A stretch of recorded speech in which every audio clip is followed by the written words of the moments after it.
Hey everyone, Drank FPV, whatever you want to go by. Doing another build here today. Today's treat is going to be the Hyperlite FLOSS 5-inch. It's a really interesting frame. I've been wanting to build it for a while and I just never got around to doing it, but finally got all the parts in for it and said let's do it. I'm interested in doing a very light build, and this is one of the few frames that seem to fit the bill quite nicely. So for my parts today, of course, we have the 5-inch frame here. We have some Hyperlite 2205, 2522 kV motors. This is kind of a big step. Usually I stick with the Storm motors that I have done on my Talon build, which you can see in my Talon build video. And I'm a big fan of those 2205 motors, but these have really good reviews and they're very popular, and they seem to fit this frame absolutely perfectly, so I figured we'll do the full Hyperlite package there and see what it's all about. I have a Lumenier ALPHA. It's an all-in-one flight controller with 30 amp ESCs.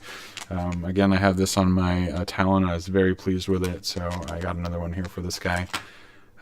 Awesome flight controller ESC combo if you guys are looking for kind of that all-in-one package. It has the 30 amp ESCs. They are BL 32, which is fantastic. It's got the OSD on there, and it's got some buzzer pads and stuff that are under the heat shrink here too, some additional outputs, and then it's also got all your video in and out on the front, which is very good for mounting.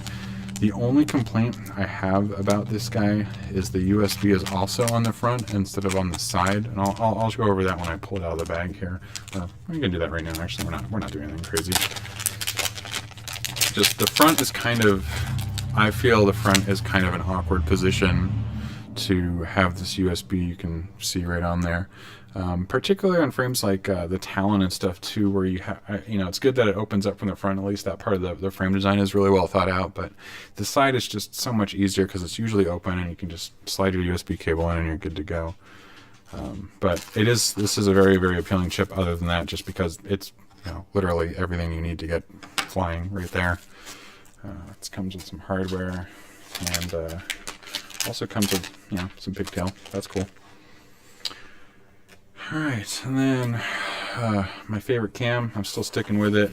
It had trouble in the Talon build. This is the TBS 00V2.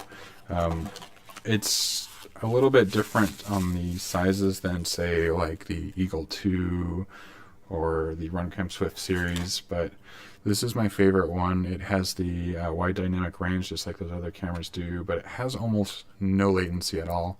Very close to zero, hence the name 00. This is my favorite, and I always pair it with this wide angle GoPro lens I got here. I'll put all these parts in the description below, but this is kind of my go-to. I have it on almost all of my quads, if not all of them. I think maybe one of them doesn't have it, and that's it. But this is kind of my go-to combo right here, so get that out here. Comes a little camera there, and it comes also with a longer cable. It also comes with a longer cable and some hardware if you want it. We'll get all that out. I'm not going to need that box anymore. I'm going to be using the Lumenier AXII or AX2, not sure what it goes by. It's my second time using this, and I had the first one on the Talon, and I loved it. I love how small this is, how light it is. I also ordered a stubby. It's not here yet, but for now I'm going to run this because I know it works good. Might be able to hear my cat making cat noises in the background there. Sorry for that. If you feel like cat's cool. If you don't, I'm sorry. I also have the Tramp VTX. This is my go-to VTX. I have it on all except 2 of my quads. I 1, 2, 3, 4 quads with it. Great. It's really awesome with the wand when you have it. You just want to change channels real quick. Got a bunch of people around you flying, and you don't want to sit there and fiddle around with your dip switches. You just pop that wand on it real quick and set your channel and strength, and away you go. Let's get this opened up.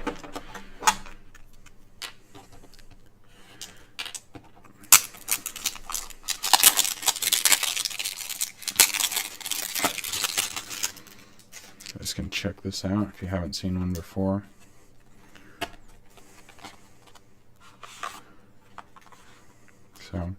There's two parts to it. So this is the actual transmitter. You can fly without this part here on it. It's just this little guy, very small, very light. This here is the receiver for the wand signal. You put the tip of the wand over it there, right over this little pad area here, and it'll read the settings. You'll hear it beep and be happy about it. You can fly with it unhooked if you don't have the space for it, or you just want to save that extra gram or two. You can do that too. I usually leave this attached to the quad in some secure manner with like a zip tie around this part here too. I have torn one in a crash, and it was because I had this on the outside of a craft, on my Chameleon in fact, and I hit up their support, and it was $7 with shipping to get another one. So, you know, hands off to ImmersionRC for their great support for that. That was very nice of them, and left a great taste in my mouth and made me want to keep buying more of their product. And underneath this in here is, you know, some stickers, a little bit about it for support. It also comes with the double-sided tape that's cut perfectly to fit the little wand receiver thing right there, and some cables as well for it. Alright, let's get this all out of the way. And we got the XM Plus for the Free Sky receiver. It doesn't do telemetry. I know you don't get the low signal warnings if you don't have telemetry, but I'm ready to roll those dice. I did the 5 dBi antenna upgrade to my Tyrannus, and I haven't had any issues with signal loss or anything. So, also not flying, you know, when you're racing, you're not flying that crazy far away from it, so it's not, I don't think it's that big of a deal, but this is as big as it is. It's very small. It still has the dual antennas. It's a great idea. Also comes with some shrink wrap in there for it, some heat shrink, which actually might be, well, it's supposed to come with heat shrink. Maybe it fell out or something. Or maybe I won and this one didn't come with it. Let's see. I don't see it in there. A little manual about it. Cool. I'm the millionth customer. No heat shrink. Luckily I got my own, so we won't worry about that. But normally it comes with a clear heat shrink, so you can tidy that up a bit. And actually I think it's supposed to come with some cables too. Maybe just the pins. I don't remember. Okay, and then I also have some anti-vibration, some soft mounts. These little guys. Check that out so you guys can see what they look like for the flight controller. They're just rubber with some metal. There's a space in the middle of it, so the two metal isn't touching to, you know, reduce vibration. Otherwise, it wouldn't do that. So that's what we'll be mounting to the board for the flight controller. I just got that off Amazon, but you can get it from other places too. So that's really the whole build. So let's get cracking.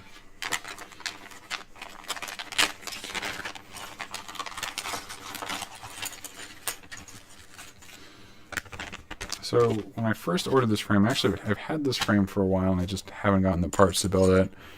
I've just been having so much fun with the Talon, I didn't really want to get into another frame quite yet. So, but it's time. It didn't actually come with all the correct hardware the first time I got it. I hit up Pyro Flip RC, Hyperlite guys, and or Pyro Drone, and their support there is awesome. No problem. They just sent me a bag of the hardware. It had everything I needed. So, you know, if you're running any support issues, they got your back for sure. So don't even worry about it. So battery strap, cool. Also, actually, while I'm talking about battery straps, I got an even better one. If any of you guys ever watched Joshua Bardwell's channel, he was talking about these newbie drone straps here, and these are awesome. You guys should do yourself a favor and get these, but they're super well stitched. I don't know how well you can see the stitching in there, but I mean, these are really tough. They're really grippy. These are a very, very nice quality strap. I'm probably going to buy a whole bunch more of those, but they're great. They also have a really nice Fat Shark goggle pad, so you can get rid of the junky one that comes with those if you're running Fat Shark goggles, and get theirs much thicker, much more padded, and it's much more durable, more importantly. So check that out from the newbie drone.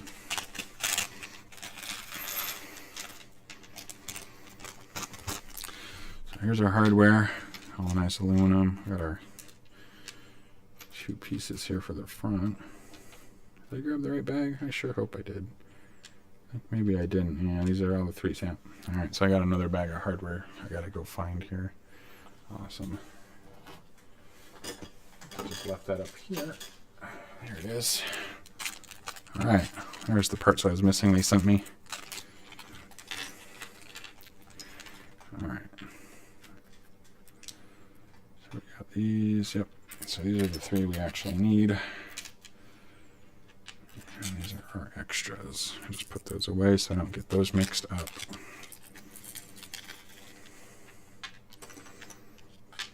Alright. Let's see, get my phone here because I don't quite remember how it looks. So those are 3x16. Yep. Set that there with my instructions. So this is the back. Wow, this is really nice. Carbon fiber. I always appreciate when I see well-machined carbon fiber. You know, nice, clean, sharp cuts. All the holes have those nice sharp holes to them too. You can tell the tools have been changed recently, or they're not running them until they're dull. That's always, I love it. Love good carbon fiber. I think all 4 of these are the same. So let's get this on there. So this goes on top.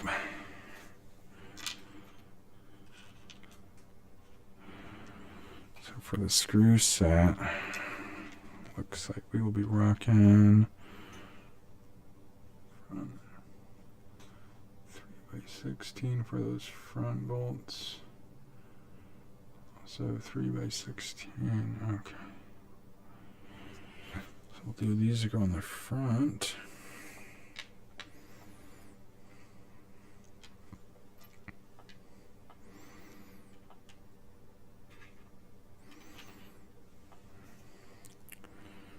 And then we have that guy too for the back bottom probably. Let's see, that sounds about right.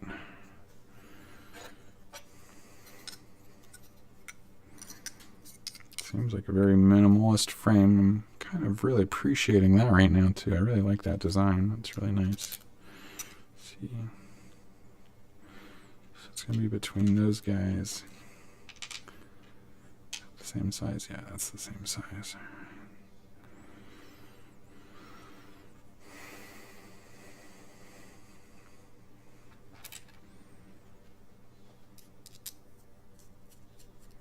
Let's see how this looks. If we're doing it right, there's not really any instructions, so I'm just going by a picture I found.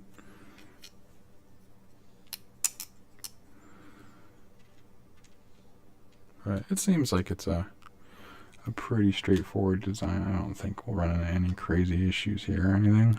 So it's this guy here with the lip.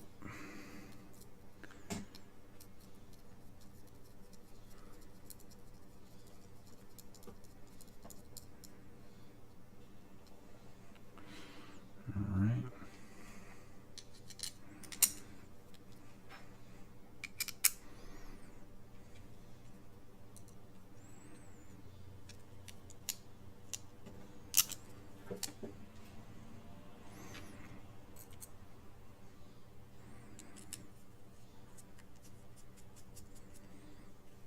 Shots. Yep, this is the back one. Cool.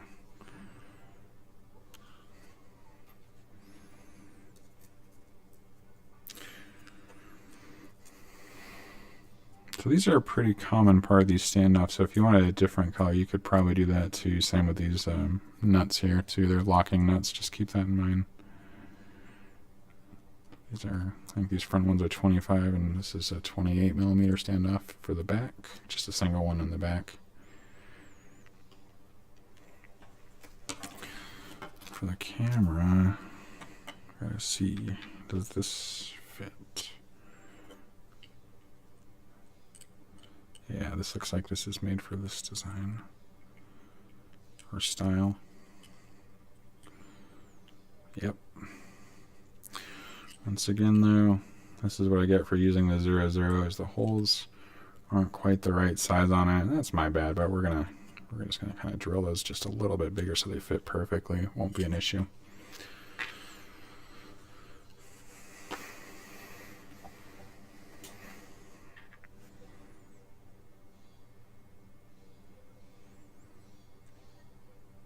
I don't know if that, I don't think that plastic there's supposed to stay on between the two. I'll probably cut that off. Yeah, it's not gonna work otherwise, but kind of looks like it's supposed to be though. Hard to say. They don't have it in my picture though, so I think we're gonna cut that. That makes more sense.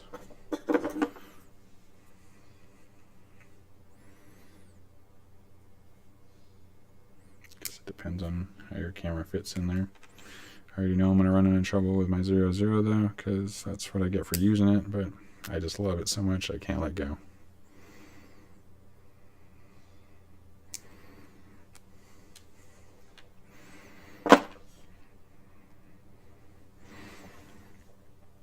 Okay.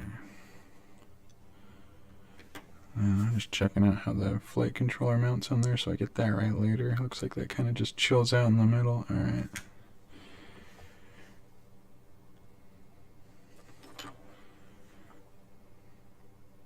There's an SMA holder too. It's kind of an interesting spot for all of this right here. It comes off to the side. I like that. I'll show you what it means here in a second. Oh, bless you, kitty. Alright.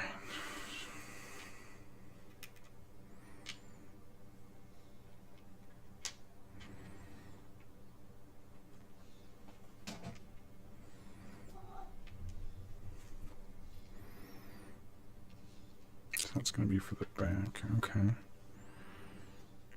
Yeah, looks like I'm going to need some more longer ones.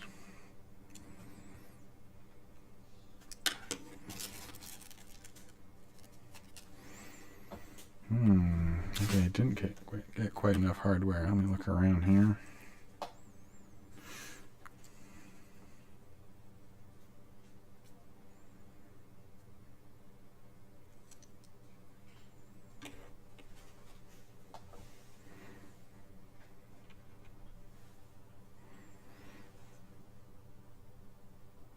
So 3 by 12.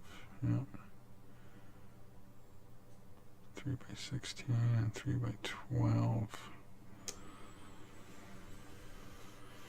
I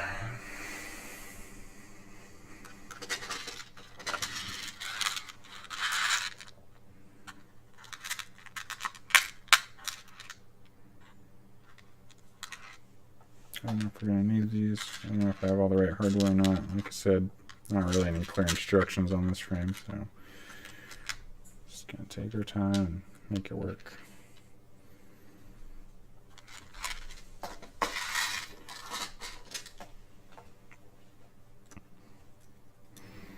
I'm just going to check the size of that, see if that looks like it's the same size. Which it does.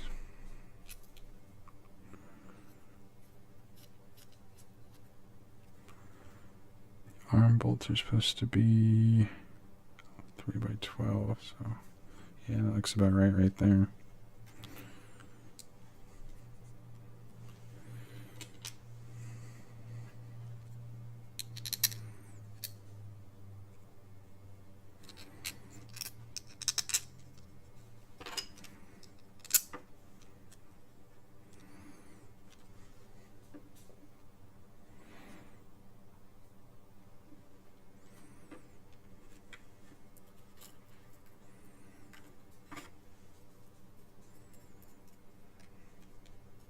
Make sure yours has all the hardware when you get yours, I guess is the only thing I can say. It doesn't look like I quite have all of it. Maybe I should have made sure on the bolt size is there. Maybe I'm doing it wrong, I don't know. We'll see.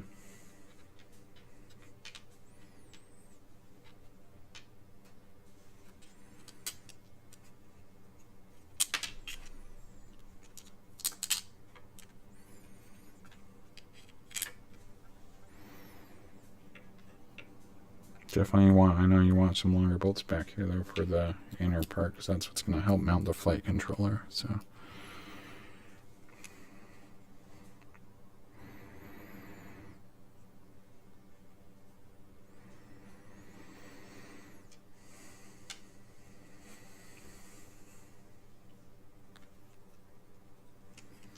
So this is where we're going to have to get creative because I want a soft mount. It's not quite, their instructions, you use these plastic pieces here, little nylon bits to keep the flight controller there, but I don't really want to do that. I'd much rather use the soft mount. I think it's going to help the flight controller a bit better with that vibration reduction, so we're going to not use that.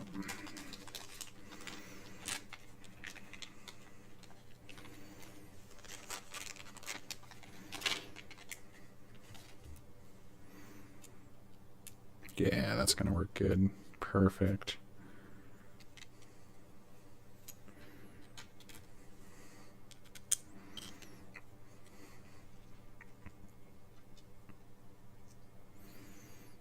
It might be a tiny bit heavier than what they're advertising because I'm doing some creativity here, but that's alright.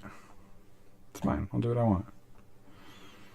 Then we gotta make sure that the next set here in the middle matches this height here where the flight controller mounts. So it's about, it's almost as high as those guys. You might need to just get creative and do like 2 of these plastic nuts here. I think that's about the right height. I'm just kind of measuring it here along the side of the frame, making sure it matches that arm height, and it's pretty close. Not quite 100%, so we might have to get creative with that too. That's half the fun of these though, is when you do it your way. So these guys are going to need to be a bit longer, I think.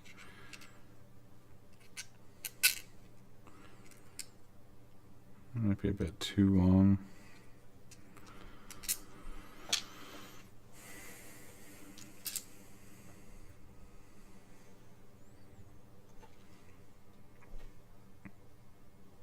I think what I'm going to do to get this the right height here is I'm going to grab some washers, or maybe some extra O-rings or something.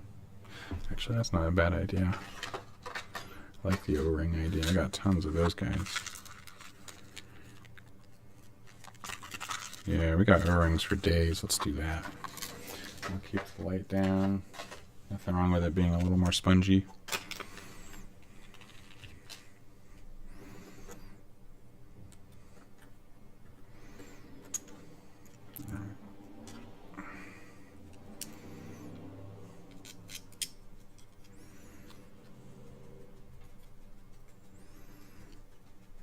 I think I'll only take about 2 or 3 of those to get about the right distance there.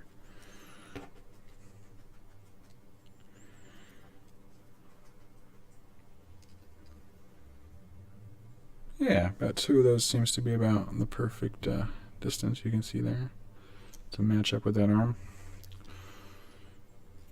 Cool. Back on the track. Go ahead and just get that. Oop, almost lost a screw there.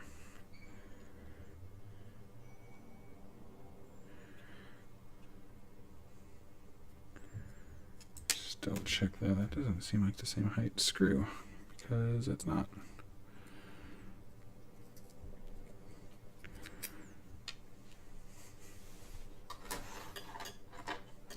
This one? No, not that one.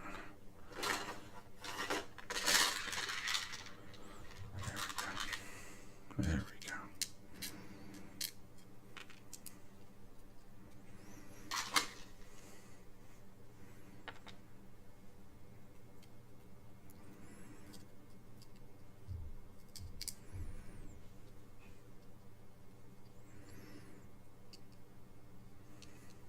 Yeah, much better. All right, cool.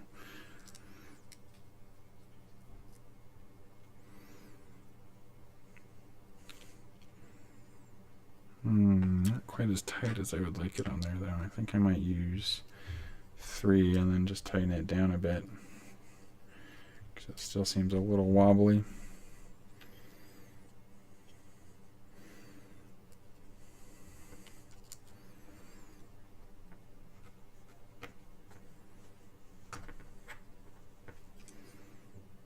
There we go. Yeah, that'll work perfect. Okay, cool.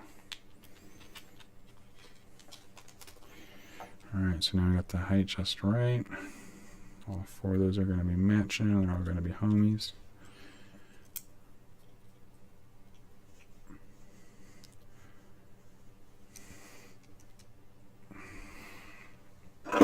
Just make sure we tighten that up as best I can.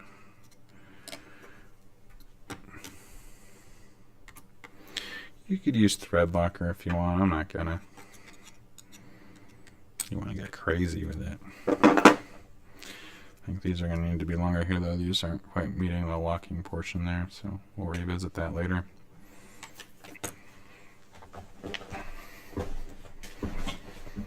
Actually, I wonder if I have some lying around one of these bags with mini screws. Let me see what I got in here. Trying to find some that aren't plastic is the key.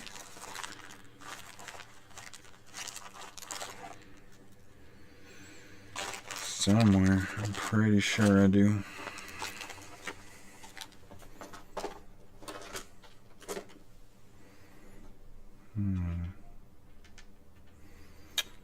Well, these guys actually would be alright.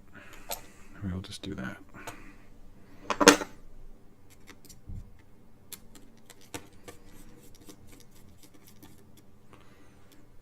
Be sticking out a little bit.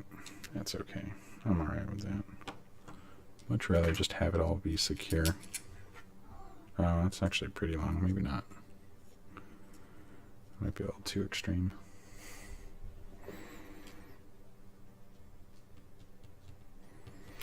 You know what we could do and not feel bad though is we could swap it with these guys because it's just going to be in the middle of these aluminum tubes anyway. So these are a little bit smaller. Yeah, we'll do that. We'll get crazy.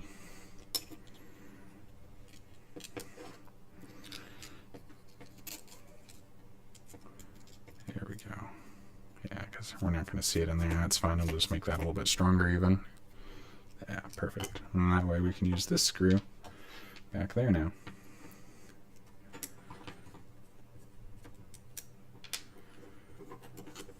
Old switcheroo.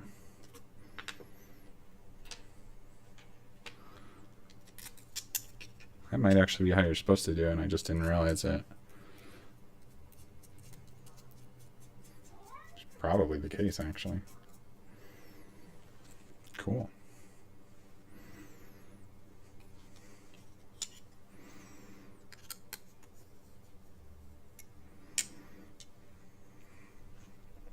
Alright, so now we got our 2 slightly shorter ones, which we can use back here now.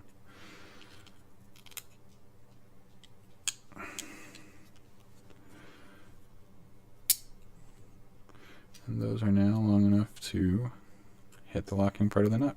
Perfect. I bet that's what you were supposed to do.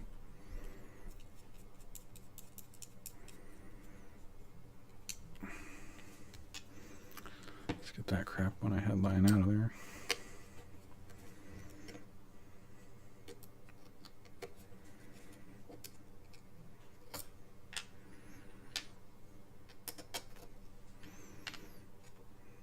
Trial and error, my friends.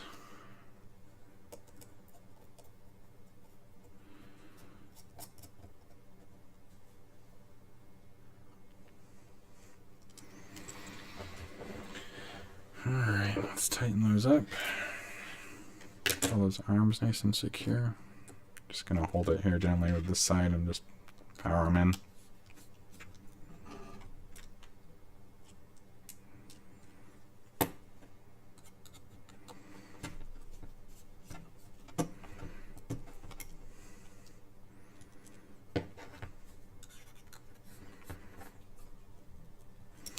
They're saying, I think it was either 2206 or 2207, you don't want to go higher than those kind of motors on these because you risk fracturing the arms, and I totally see that, and hopefully you guys can see that too. The camera is, they're serious. This is a very specialized frame for a very specific class of flyers.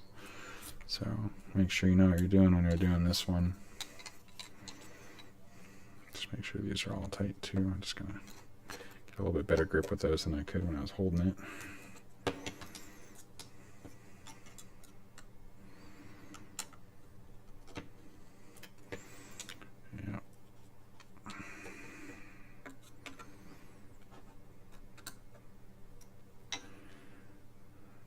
Yep.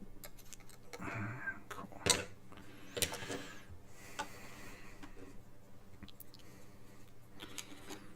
So, the only thought I have about this is the back has this bar that's supposed to go here, but we also have the alpha that's going to mount here, and that's going to go right into that bar. So that's a thought to think about.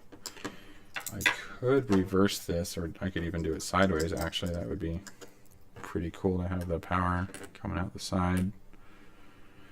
I do like that design. I also like, I would have my USB on the side, so I might do that, and then I can just rotate the motor orientation, or the flight controller orientation in Betaflight. So that might be what we do. Because otherwise we won't have any sort of structural integrity to the roof at all in a crash. I think that's what we're going to have to do if we want to use this flight controller. Otherwise, you got to run ESCs. Yeah, that's what we're doing. We're doing the sideways. All right. I don't know how that's going to fit with the motors. Maybe I'll do it backwards even, actually. Because that's still going to be pretty easy, yep, to get to my USB back there that way. I think that's what we'll do. Let's see what it would look like with a battery mounted to it so we could figure that out. Maybe a battery somewhere around here. What's this? That's a 13. I want a little bit bigger battery because I'm probably going to fly it with a 50 battery. So maybe something like, well, that.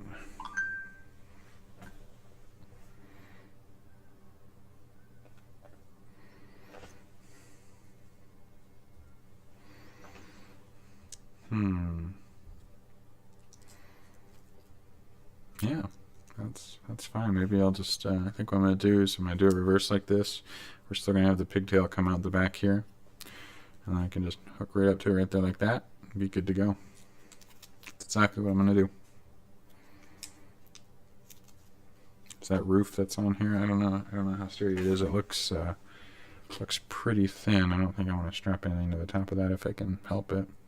Though there's a GoPro mount you can put on it that kind of runs along this metal part of this, but this is pretty thin, so I wouldn't trust it to put my battery on it.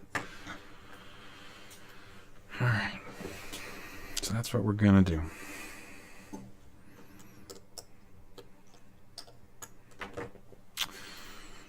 I am gonna want to lift this up to get to all the other pads under here. So. Got a picture of it so I remember what my wiring diagram looks like.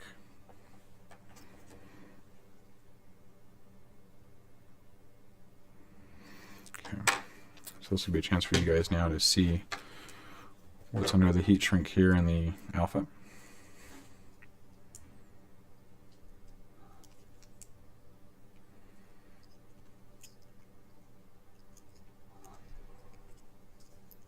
And just, make sure you take your time with it because the circuits are all pretty close in there. You don't want to accidentally damage any of those connections in there.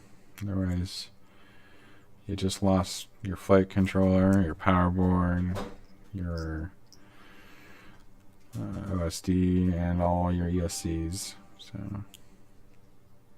just a thought there. Make sure you don't jab too hard in there.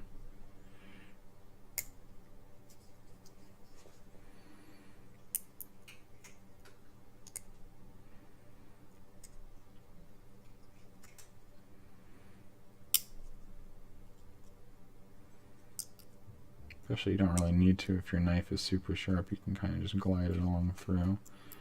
Even with this pretty tough heat shrink.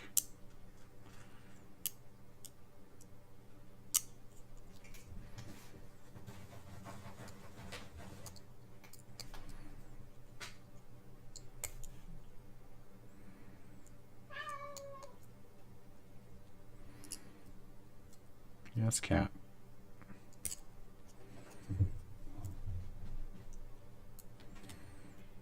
I got a case of the zoomies.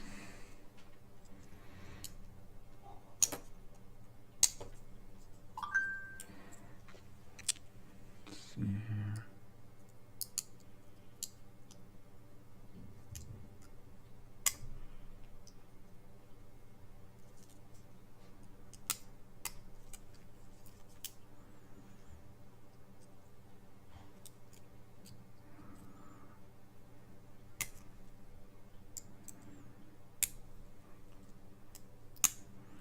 There's a little stubborn.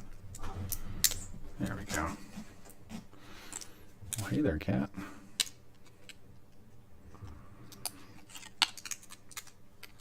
There you have it. So there's nothing really additional under on the bottom side, but the top has, let's see if we can get that in there. Has a few things here. So we over here we have right up against my finger there on the edge of the board is the buzzer pads. We have a big old ground one right there, an LED and RSSI they feed there. And then on the other side over here we have, there's the boot button right there. Then we have looks like an additional ground 3-volt RX6 and TX6 is what it's labeled as.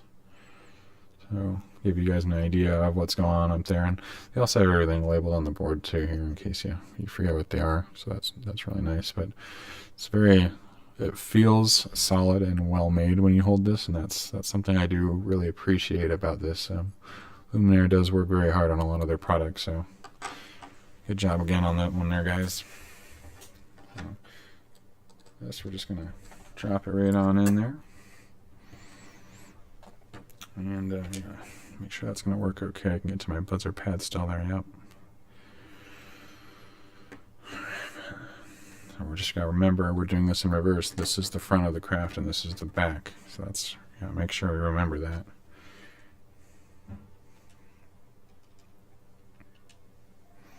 So we also have, it looks like, our 3 of these blue ones, and I can't quite remember where those go. Let's take a look, see if I can find a picture. They're not labeled as going anywhere, so I guess I have some spare parts here. I don't really like using these plastic ones on on this here. I've had them shear off in crashes, but I think they'll be okay this time around with that soft mount on there, so I'm gonna do it anyway, even though I don't like to.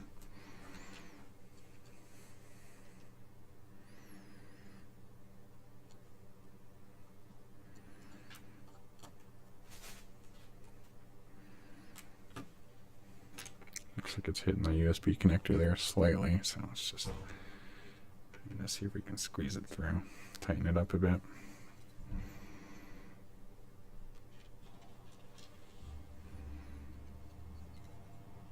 And this feels really nice. I'm already very happy with this frame. It's pretty straightforward to build, it looks like. The carbon's really nice. It's going to be cool to see what this all weighs when it's done. Quite interested in this.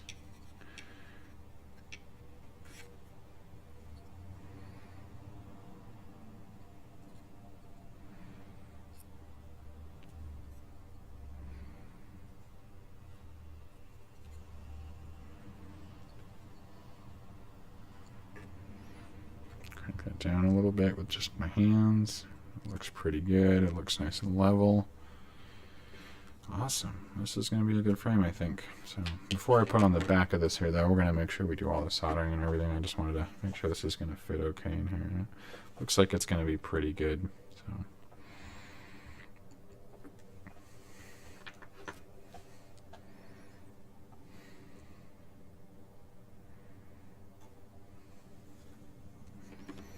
see what this looks like coming out this way.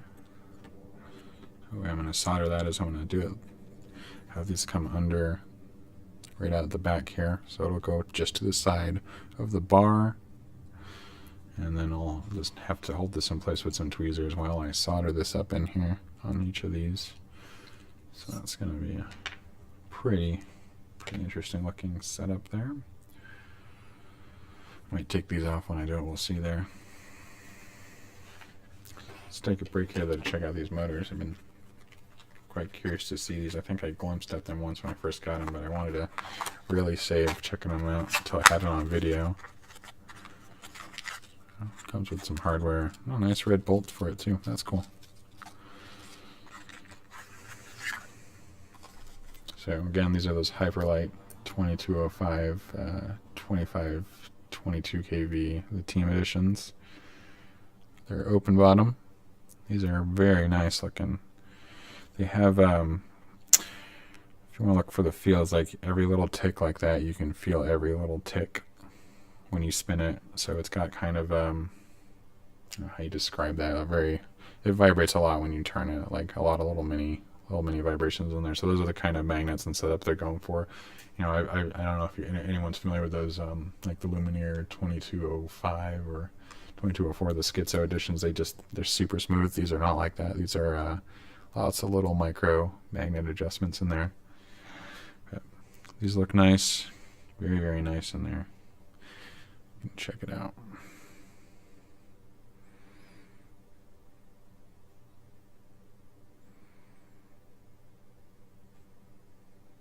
Yeah, these are nice.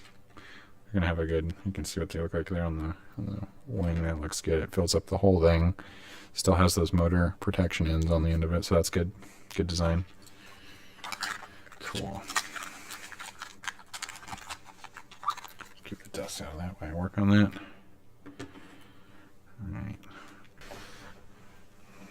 All right. So I think still thinking about if this is the way I really want to do it, and I think I can reverse the motor or change the motor direction in beta flight, so that's no problem. I was thinking if I wanted it turned sideways or not, but I don't think it really matters. I kind of like this a bit more just because everything's a little more protected in a crash. So let's strap up these motors and see what all the cabling and everything's going to look like here. We got the camera on there too. Make sure, actually, that's most important is make sure this camera fits right here with this in the way. That's a good question by itself. Those come in pretty far. Yeah, it's gonna be a tight fit if I do that. I might have to go micro camera. So let's see. All right. Pop those down, see what it would look like in a realistic scenario here. Oops, come back, motor. Yeah, it's gonna be pretty tight.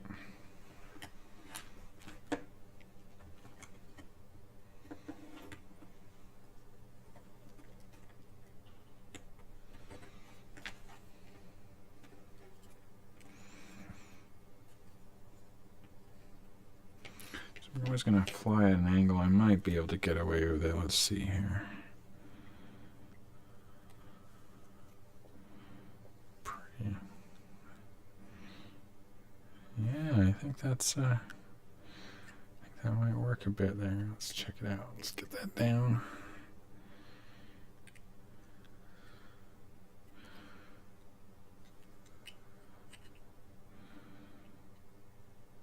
It has to be up a little higher than that, otherwise you can't elevate the camera. So let's see. It's actually a pretty well thought out frame. I'm pretty impressed with some of these design choices.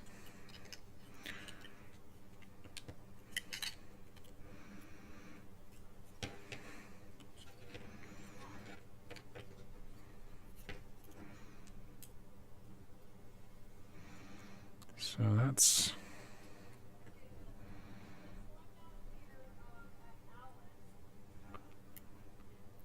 get that up a little bit higher.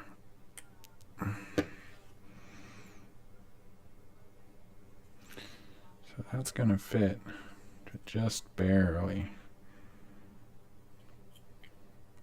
Get that at our angle. It's kind of touching that case there though a bit. Might not work. We might have to go sideways on that flight controller.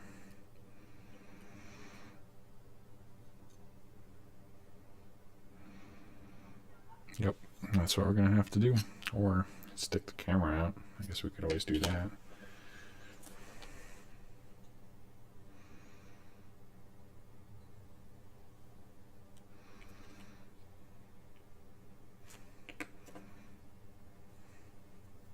Actually, might be all right with that idea.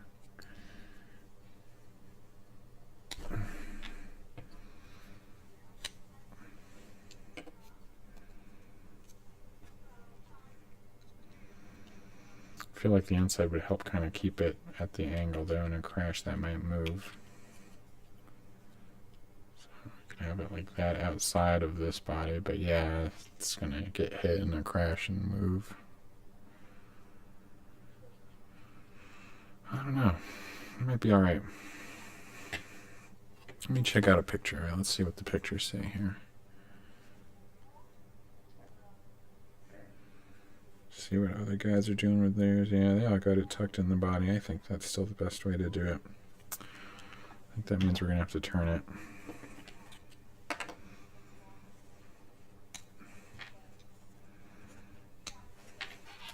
I also have these shorter arms. They're meant for a micro camera, I think, but I might be able to use these and get away with it. Let's see what happens. Oh yeah, there's no way. No, no way. Oh, maybe way. Nope. Okay. Good to know. Has to be these ones. You can just see the hole like lines up right there with the, it's like right on it. There's no way. Yeah, we're gonna have to turn this sideways. That's a shame. So just think about that if you're gonna use the alpha. Just because the way this sticks out, you're gonna have to do it sideways, which it's all right. Not quite what I wanted, but it'll be fine. Let's get that out for later. Undo these screws. Oof. Man. Let's just twist those off a little bit there. Can't quite grip them.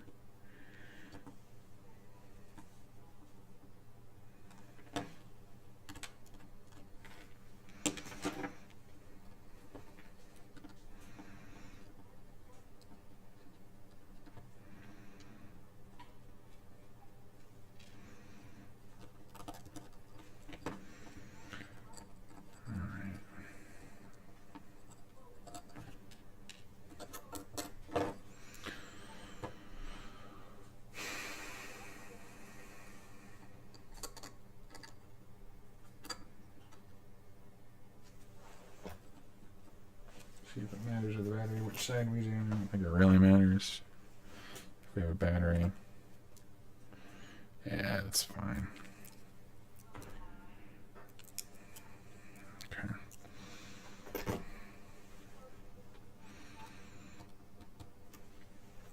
So these two, yeah, we might remap them still just to make it easier.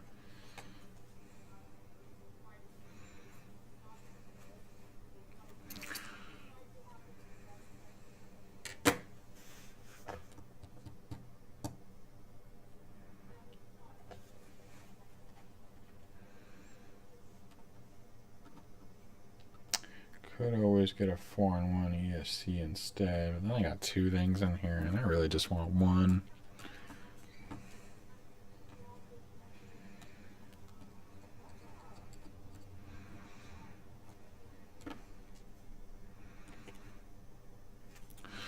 We didn't put our little VTX Antenna mount on there. That was this guy.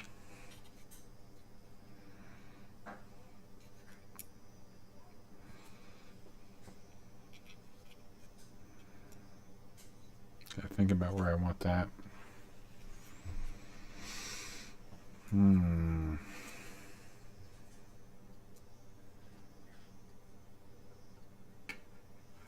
Definitely want it on this side, and I probably want it on the back, so the USB won't hit it if I want to plug it in. I won't have an antenna in the way.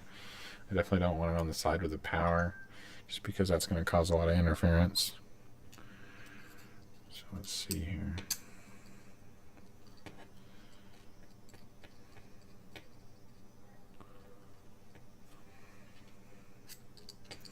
So let's see. So this guy's going to be right there.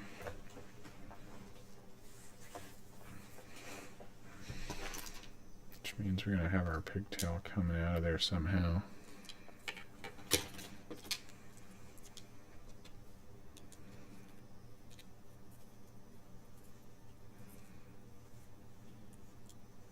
A little bit tight of a fit for that even. I feel like that was quite measured for the Tramp. I got all kinds of interesting stuff with this frame. We might be doing some interesting zip tie stuff later instead.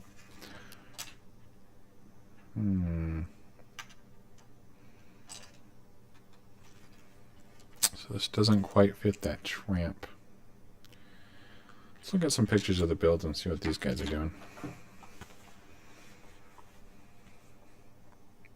I say Tramp? I meant to say this frame. So it looks like they're using really small antennas. They're using things like the those dipole. Let's show you guys a picture. Here's one that someone did where they took a dipole right there of that. I don't like that. I don't want to do that.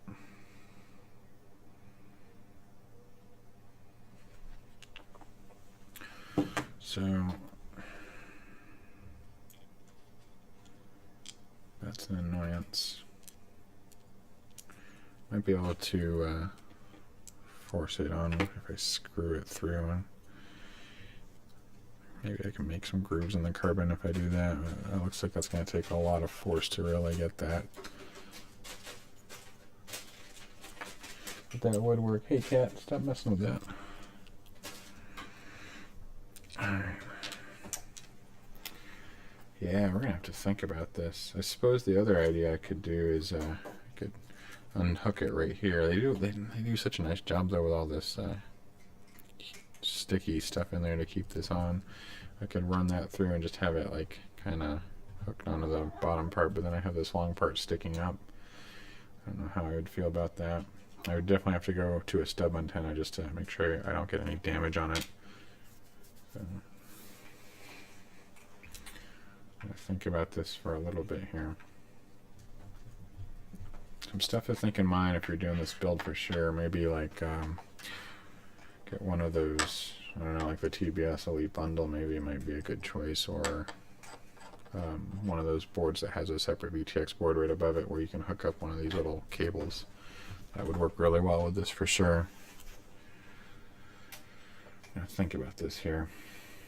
We'll come back to that. Let's hook up these motors for now, because that'll be something fun to do. Get my phone out of the way here.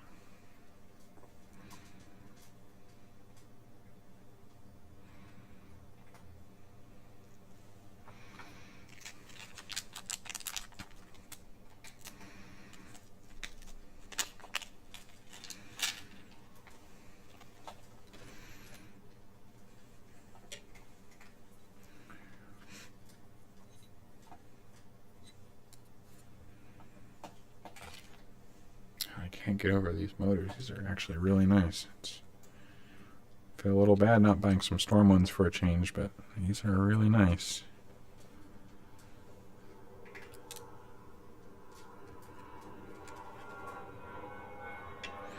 And they're much cheaper than the Storm ones. I think these are $12 or $13 each or something like that. That's a great deal for these motors. The whole Hyperlite series actually seems very well priced if you guys are unsure about motors. I've been flying a lot of them though. My Storms, like I mentioned, are my favorites, but I also was pretty hard on the Lumenier train for a while there. And the 2206 Lumeniers, the 2450s are some insane powerhouses too. Those ones were really nice. And the Schizos are pretty good too for the smaller motor size, but I don't really want to spend, you know, $20 plus on motors. I'm tired of doing that, so I don't really break them very often anymore. But when I was first learning how to fly, it was a more common. Oh, these aren't 2 millimeters; these are maybe 2.5. There's a more common occurrence though. when I was learning how to fly that I would smash wrong or break a motor and stuff, but not so much lately. Yeah, these are 2.5 drivers.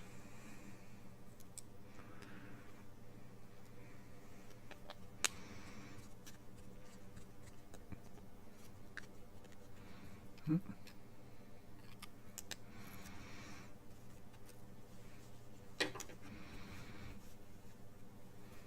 I not lining up right? Am I bad at lining things up? I think I am. There we go. Maybe. There we go. No? Still not going in?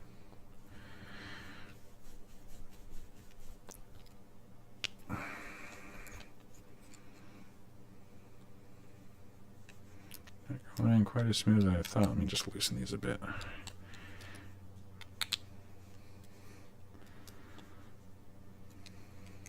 Yeah, that's all. Just got a little too tight on the other ones.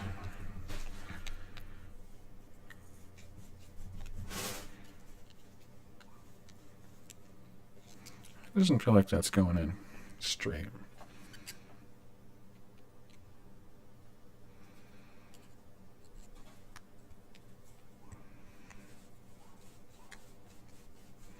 There we go, that's better. Cool.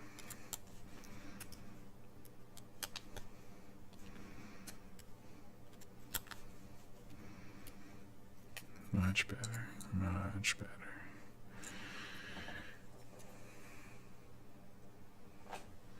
Boy, those are beautiful. It's too bad I should have got the blue bottoms if they had them. I didn't look. But, well, red and blue doesn't look bad together. Just get some white on the frame and we'll be ready. Keep that cap on so we don't lose it. That's cool. Nice little touch.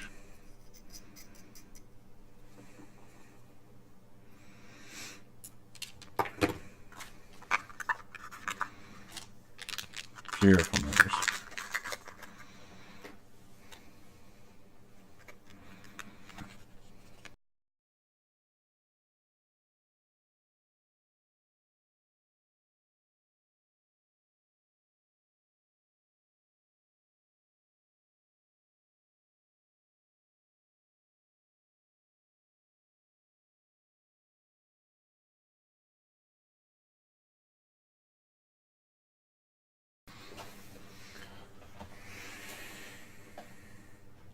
I really like the look of this already. All right.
I think I'm going to try to shave this down. That's kind of what I'm thinking on the inside to make this Tramp fit perfectly in there, because I really don't want to compromise on the Tramp. I love this thing. Just all around great. So I think that's what we're going to do. I'm thinking I'm still going to route the power. I don't know if I want it to hang on the side. I really want to keep the stress off the side of this in the event of a LiPo ejection. So I think what I'm going to do is still run the pigtail through here and have it still come out the back. The connector will be right there for it too, for the battery. So that'll make that nice and easy. I don't know, hard to say on that. I could do it on the side. If I did do the LiPo cable here on the side, probably want to use some stiffer cables maybe, and maybe like some rubber or something so it could flex around. I don't really want, because I've seen them where these just break, and this is not cheap enough for me to want to do that. So I think we're gonna have to still come up with a lipo type thing.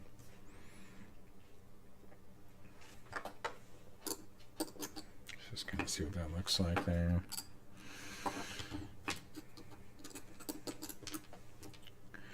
And I think for this guy where we want to mount, I think I'm still going to mount it here off to the side.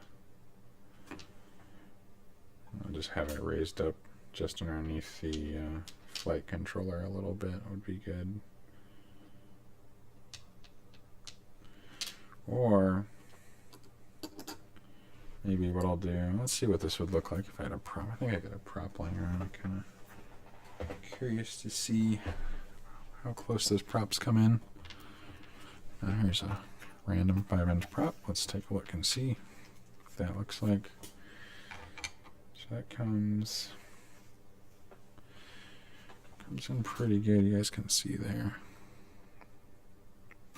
So the board's right there. I don't really have a lot of room to stick anything out right there.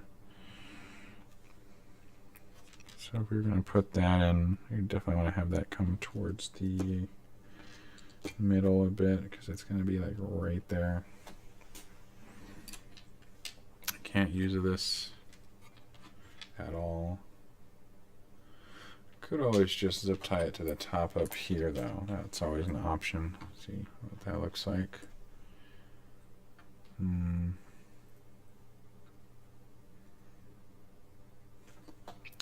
I could also mount this up here to the top. I think that might actually be a great idea. If I had this mounted on the top of the frame sticking out the back like that, then I could do my VTX right there. That's actually a great idea. I think I'm going to do that. So cool, now I have a game plan to tackle some of my unusual part selection, I guess, than they were intending with this frame.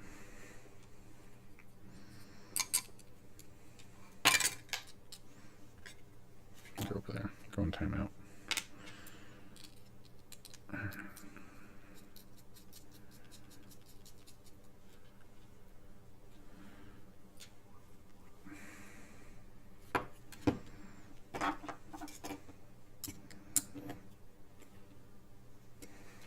Just really get that tight. There's a grip on that guy. Cool. All right.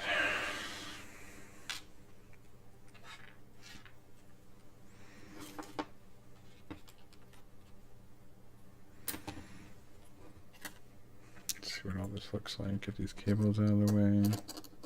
So that's how that's going to sit.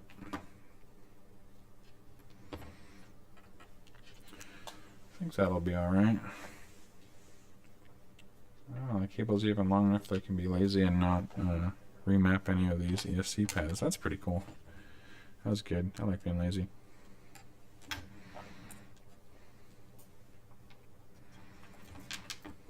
Yeah, I can work with this. Okay. I guess it's solder time.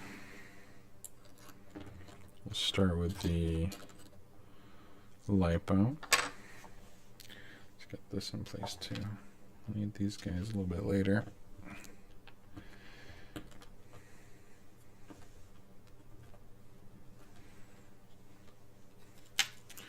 Also, I don't want to lose track of them, 'cause things like to move around on my bench without me noticing.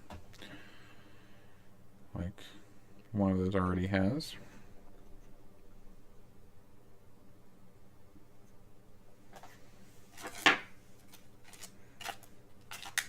So we got a mini camera. Let's get those out of the way. Ah, there it is. Hidden behind my motor. Alright.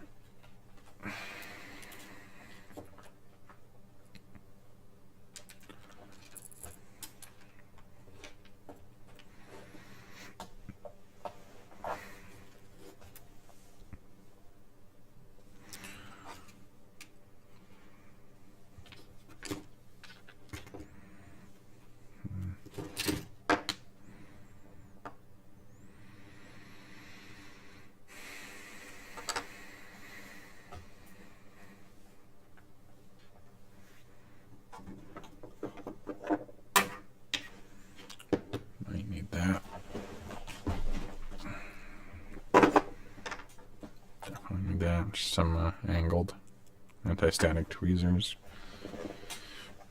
and some extra flux.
Grab some solder.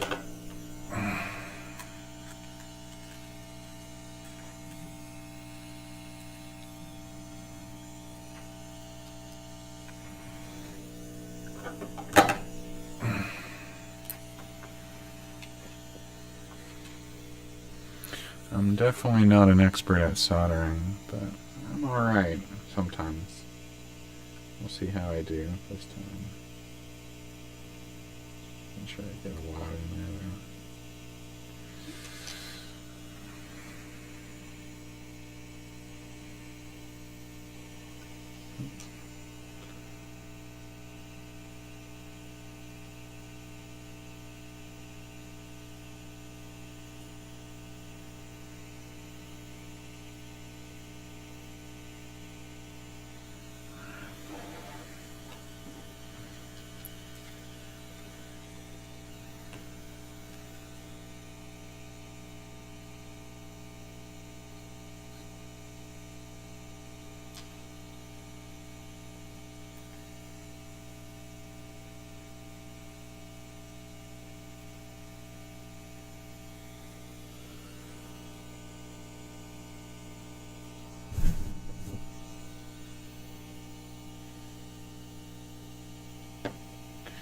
Yeah, it feels alright. It's pretty solid. Get a little extra in there just to make sure that little joint there. Make sure that melts together.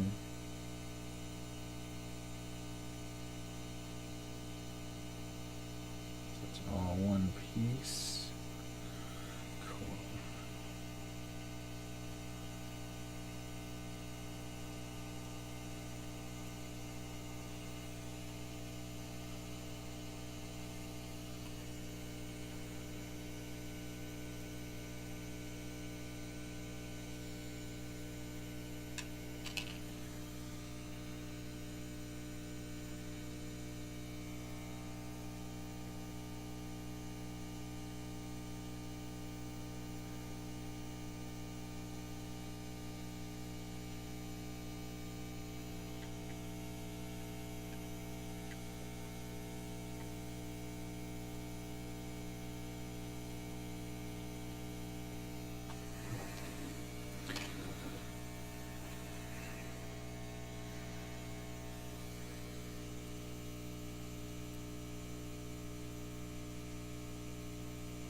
Alright.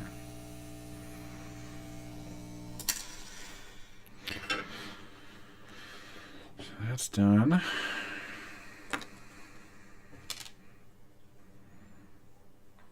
I got a pretty good foundation for that now. Ooh, that is pretty warm.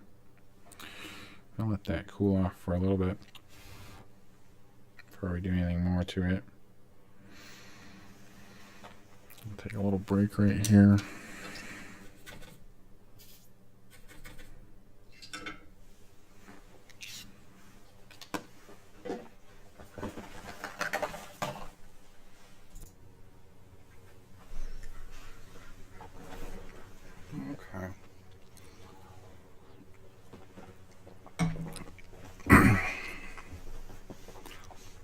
So that's cooled off quite a bit now.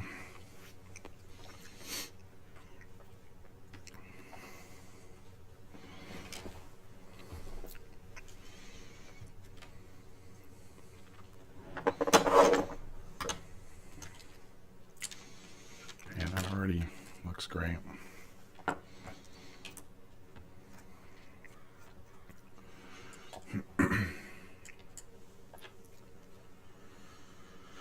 We're talking about doing it on this side. Alright. Something like that going on.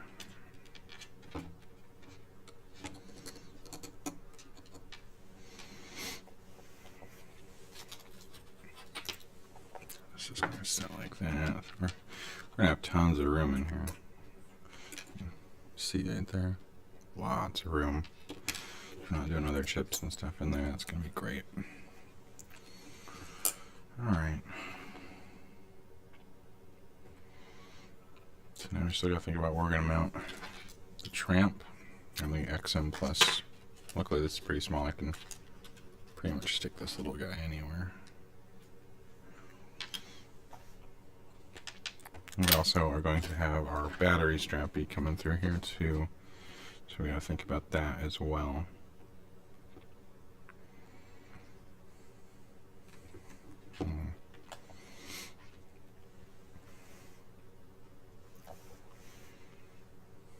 Don't want everything to get smashed in there. I think with the receiver, maybe I'll do just keep it on top here with some heat shrink and zip tie it to that. I've been doing that. It seems to be alright. We're also going to need a buzzer, just in case.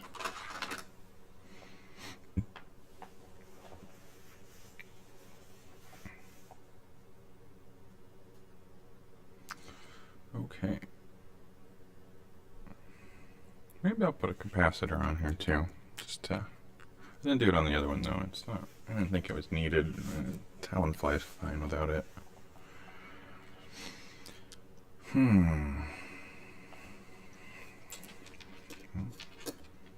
Guess let's get into it here.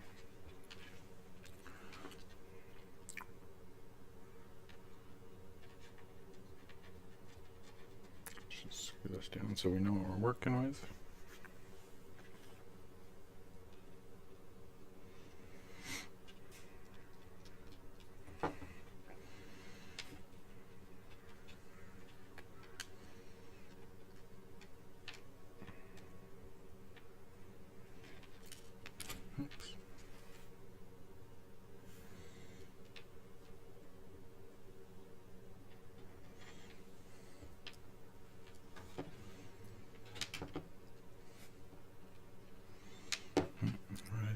One. Oh, looks like I knocked that one somewhere.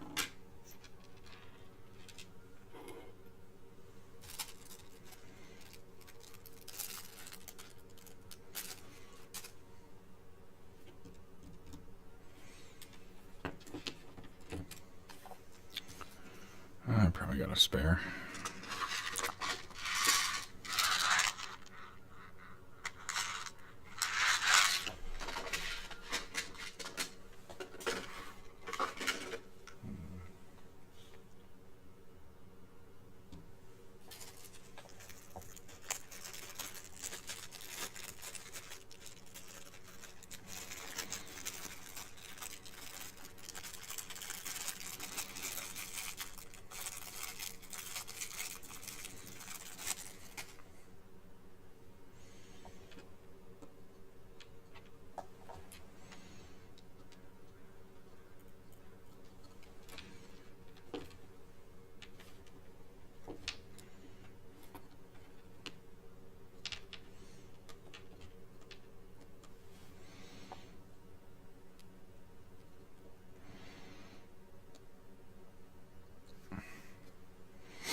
So our camera's going to stick right through there. Just measure that out, make sure it's not going to hit, you know. That looks like we'll be fine on there. We'll have tons of room. Alright.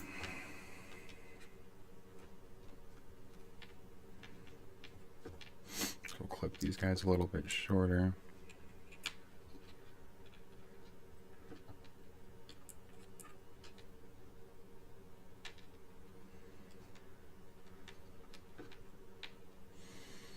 Give it some room to tuck them around in there, and just kind of guide them with some zip ties along the arm or something. I'm trying to keep these arms as clear as possible because they're nice and thin, so that way I can reduce the drag from the props on it.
Measure out all the other ones and we'll get them all done. So that's motor 1.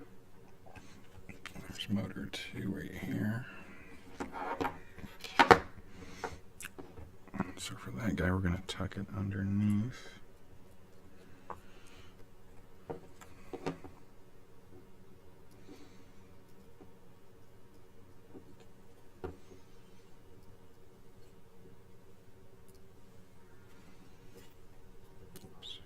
Around the motor.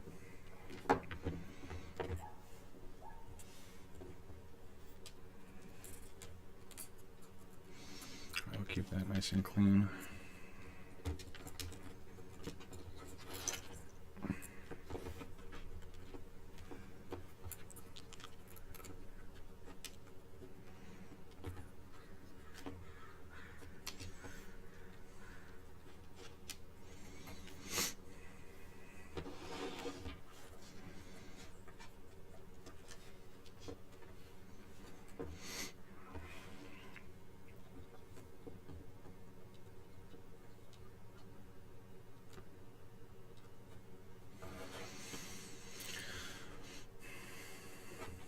Make sure you don't keep the motor wires taut when you do this because you want it to have a little bit of room for vibration and crashes so it doesn't put stress on any particular part there. Alright, so we're going to loosen that just a little bit. We'll do it right there. That guy right like that. Yeah.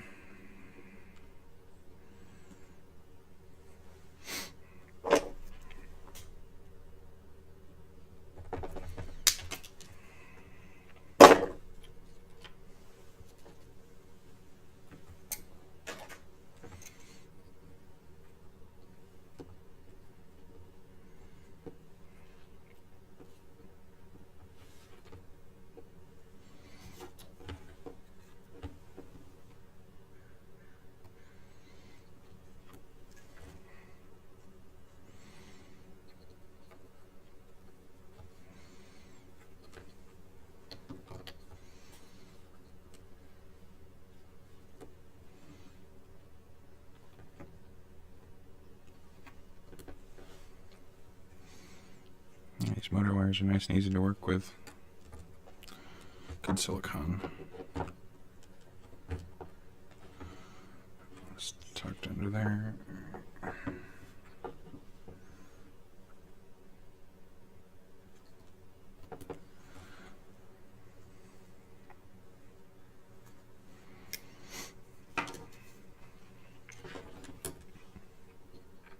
Alright, there's motor 1 and 2 done.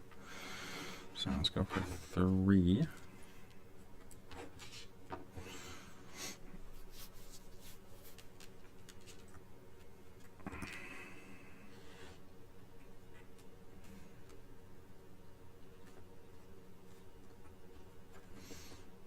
You can already see this LiPo cable is going to want to come up, possibly in an injection, so I think we're going to run this along top up here and just keep it zip tied right there. That way the cable won't smash into it if it gets a LiPo ejection or something and for some reason just bends this cable in a weird way. And we'll maybe zip tie it down here, or maybe I'll leave it a little longer and just we'll zip tie this right here to the frame so it can't come up and smash any of our other cables. That's a better idea. We'll do that.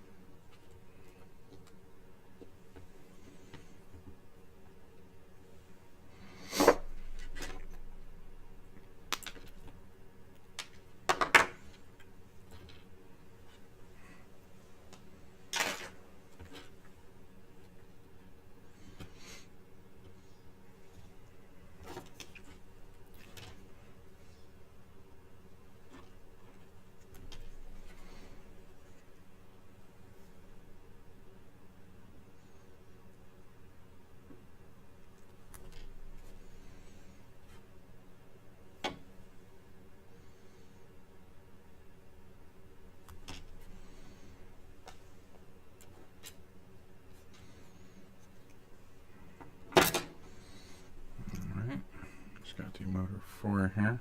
Just clean this up real quick here. Hate all these little ends everywhere.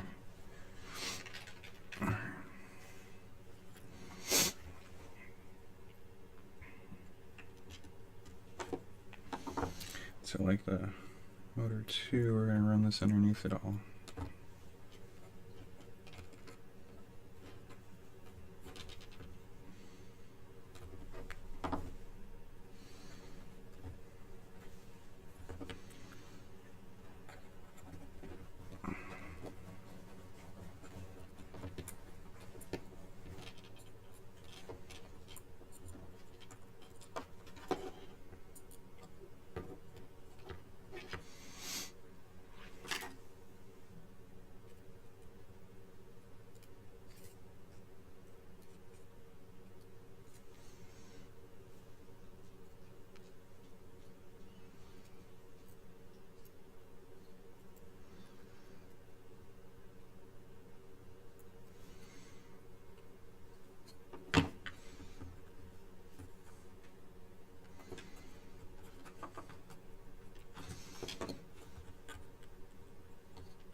This one here actually doesn't need to be trimmed too much, just a little bit there.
Would have been a lot easier if I had just pulled them out and then clipped them. Oh well.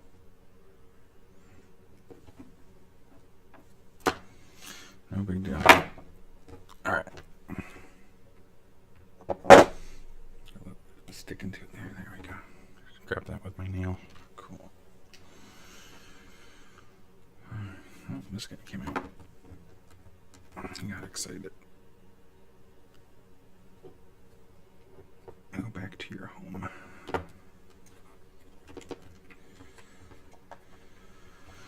Alright, it's soldering time.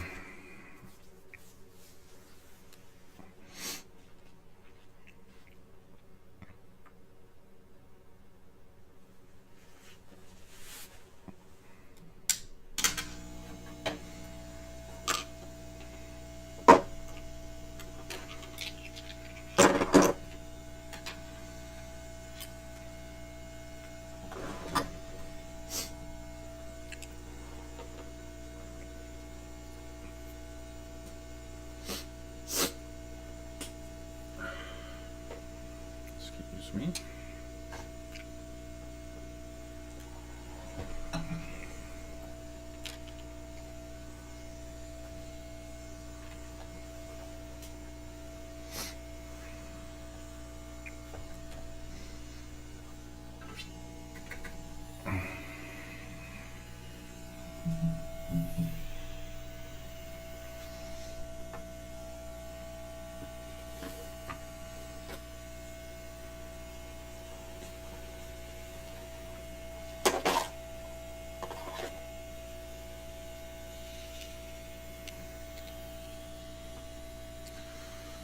Alright, we'll start with motor 1 over here.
Get some solder on the pads. Alright.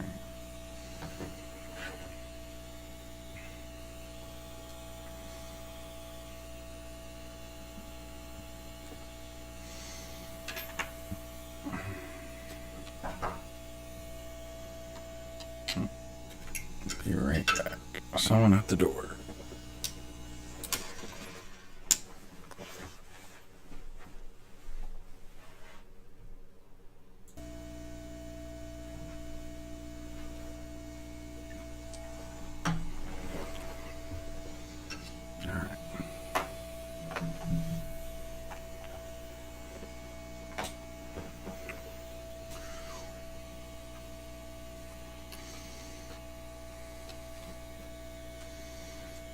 Tin up these tips really quick here.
Alright, cool. So that's going to give us enough slack to get that in there. You can see probably more than enough that I need there. Probably could trim that down a bit more. I might do that actually. Let's see what that looks like though. Yeah, see, we can tuck that pretty good in there. That'll be alright.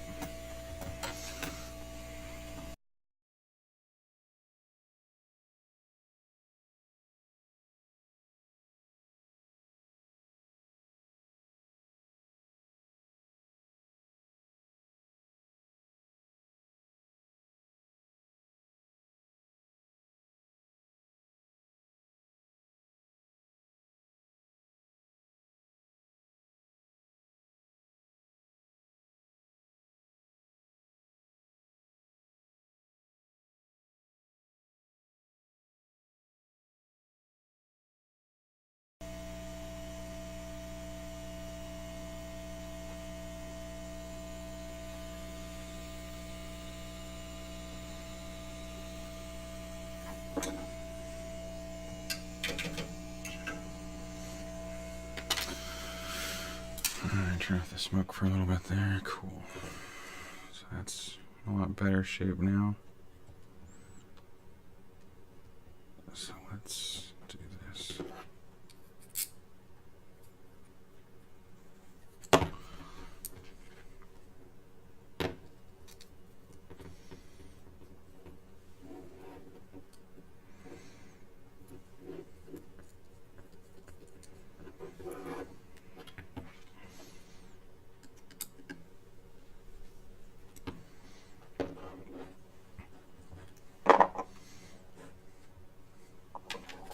Let's tighten that down.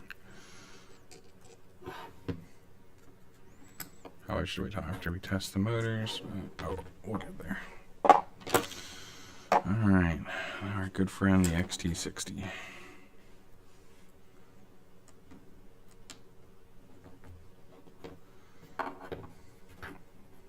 Let's see how that's going to sit with a battery on it.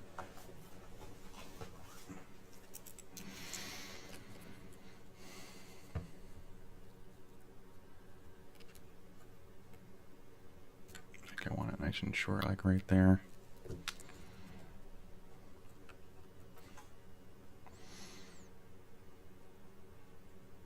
Yeah, sorry, clip that down a bit.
Alright, back to soldering.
Which I got low there.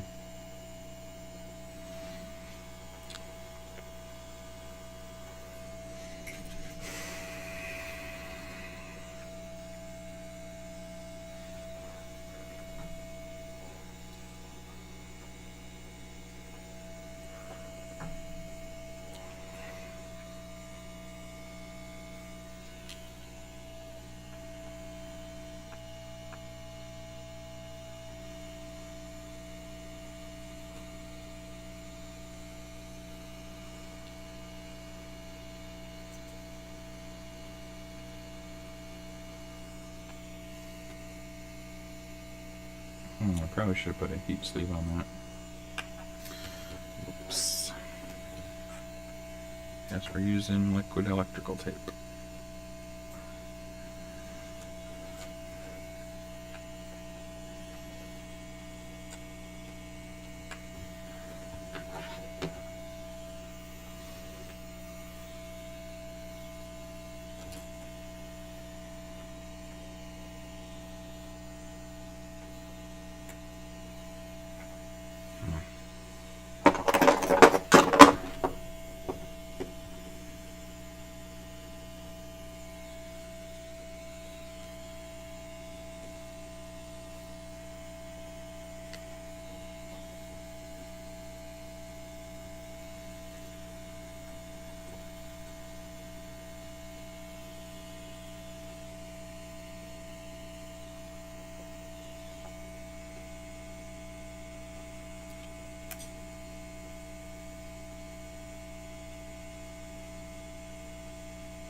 Not really happy with this one. I might have to redo that.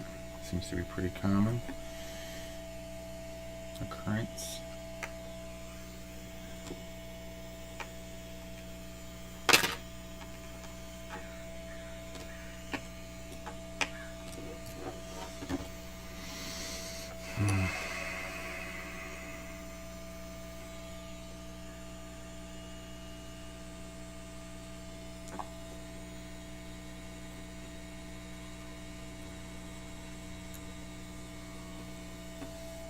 Well, maybe not.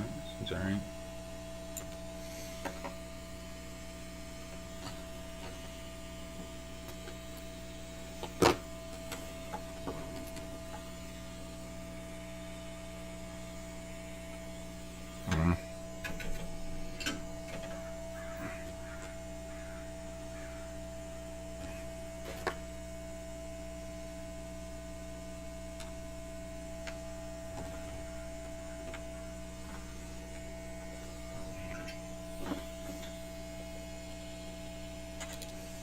Never get these right the first time.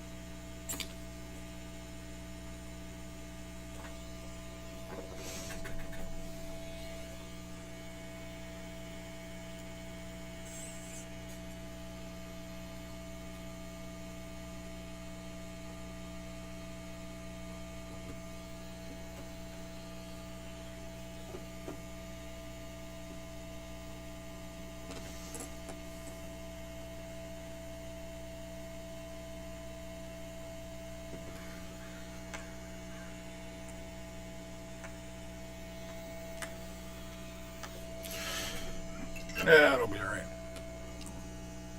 Yeah, that looks fine.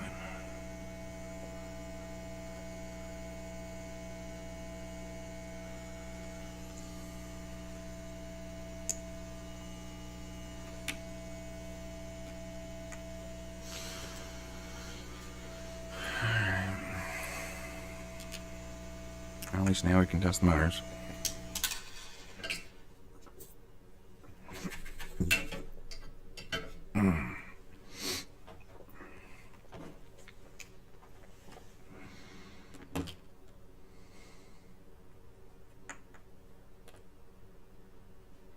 Let's cool off for a little bit, and we'll go ahead and hook that up to Betaflight here in a second.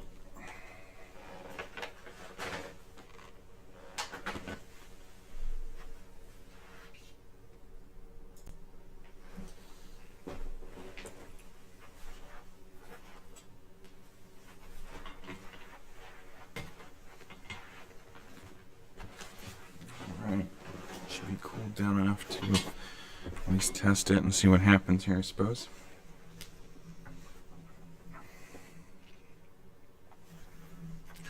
Switch some stuff around here and we'll get Betaflight up and going. So, ready here.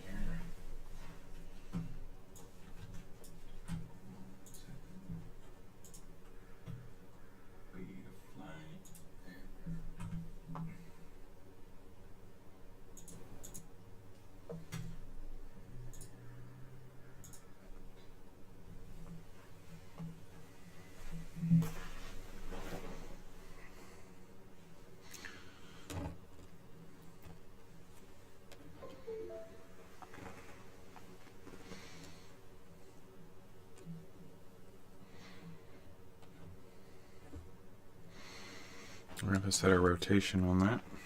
Before we forget. Let's update it. So I got this a while ago. It's on 3.17. You see right here. So let's do that. The older command was TFU. Yep.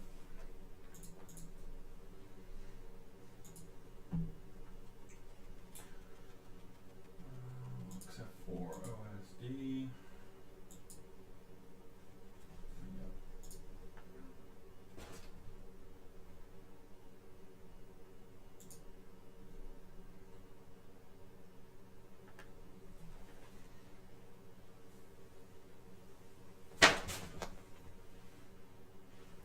These are cats messing around and stuff.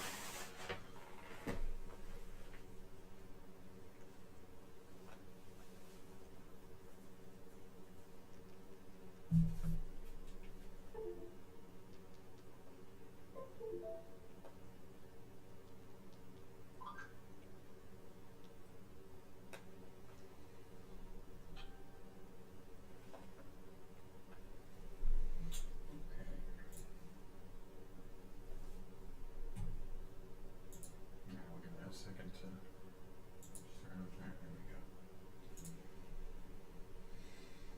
Alright, let's do some basic settings here since we're an F4 chip.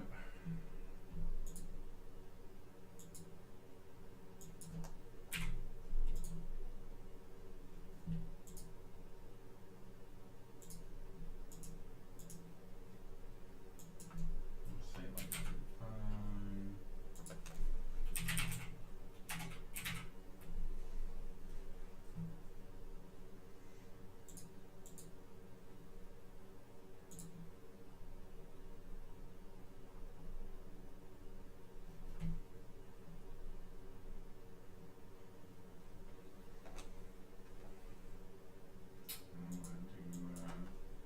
Can't remember if we can do it. If we do it that way, which way is which? I think that's technically right. Let's see. Only one way to find out, right? Alright, let's come over here. Yeah, that's the front of the craft and that's the back, okay. Yep. So we got all that set up right. Let's check our config, make sure we got our SBC. Yeah, we got to set our ports right here. I think that was this guy.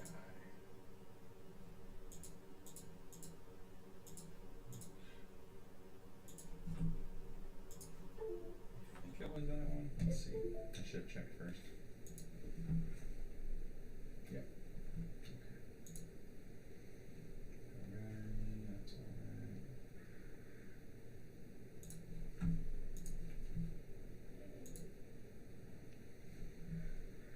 Yeah, these a little bit higher.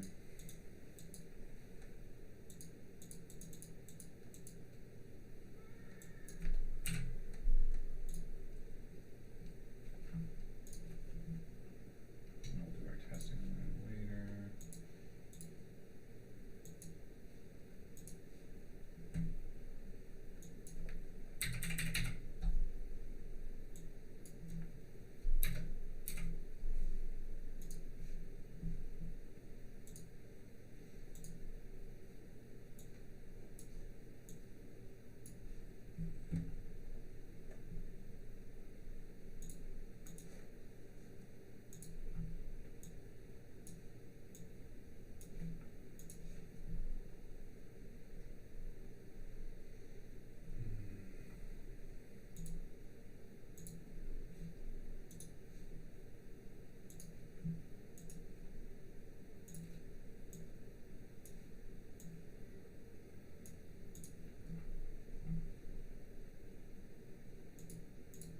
Just in case. I don't apply Horizon, but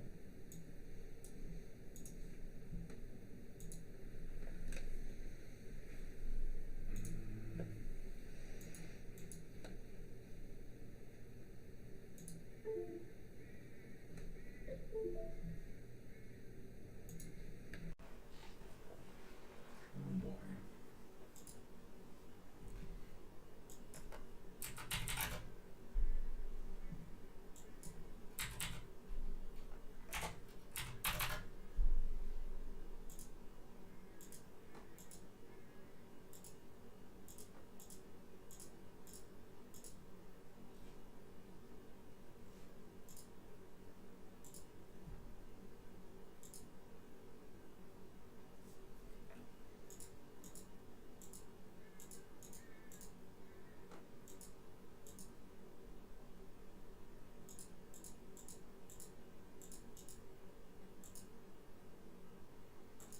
I don't want this to work right. It always messes up my display.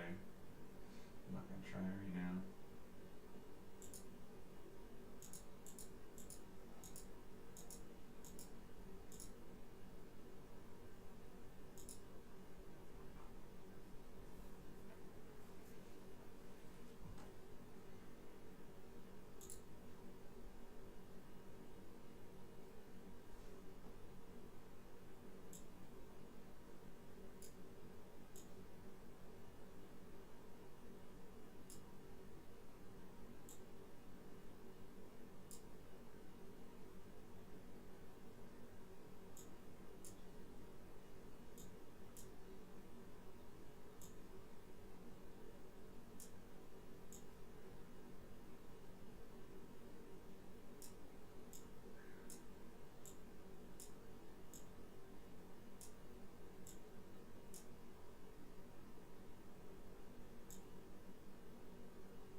Let's see if we hooked it all up correctly.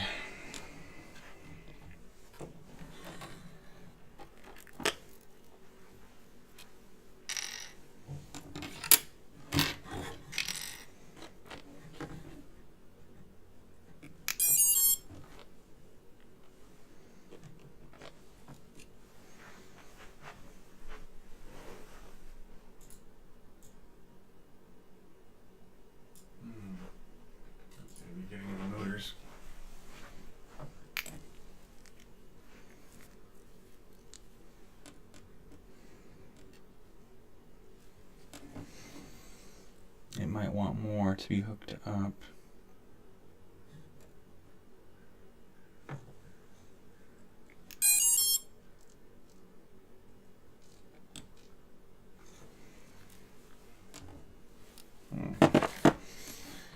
Connections look good. I don't see any issues with that.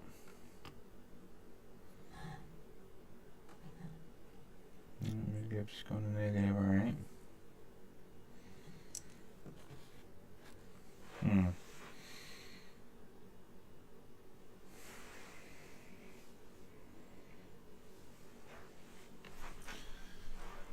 just try and power it all the way since we flashed it. Maybe something like that.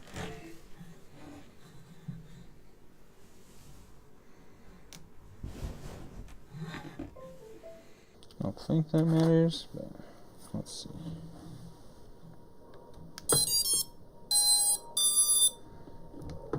Maybe that did matter. That sounded better.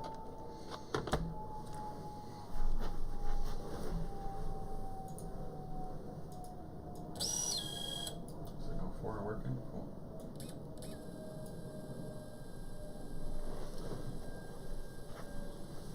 So we want motor 1 to be going. Yep, that's going the right way. Man, that sounds nice. That's a really nice sounding motor. So it should be going this way. So we need to reverse 2.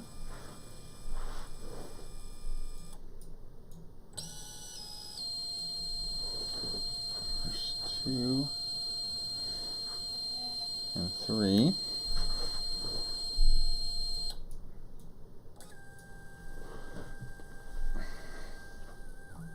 And 4. I reversed those 3. Okay. Cool.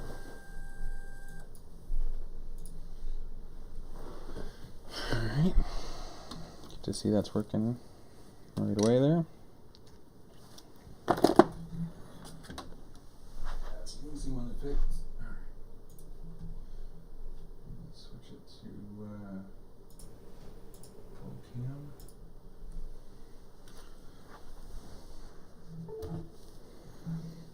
Get the soldering iron back on.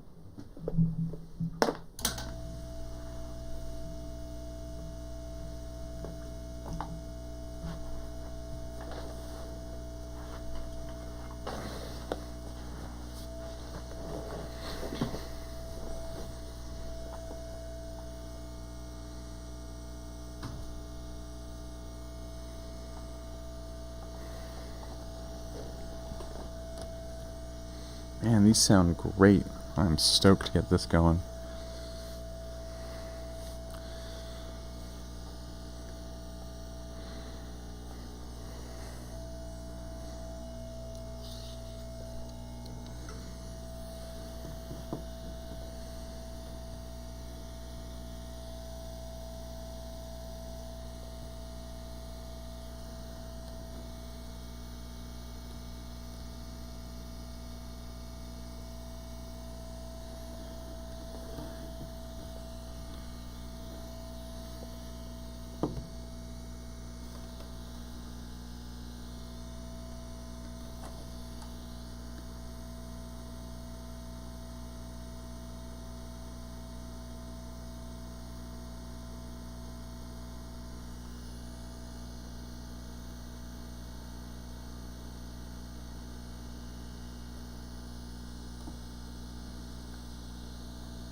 And to do this, you just take any two and you switch them, any two of the cables for that motor. Doesn't matter which two.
bent one isn't quite doing it for me. Might be one of the few times I actually used a straight tweezer.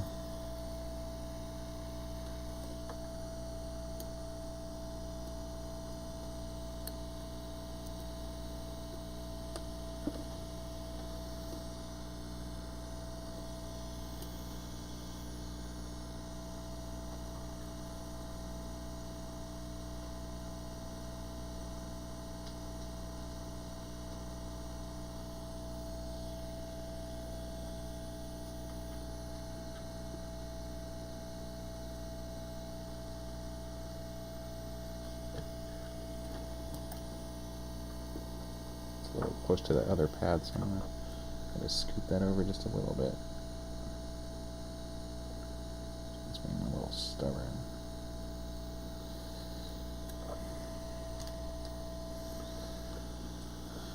Come on.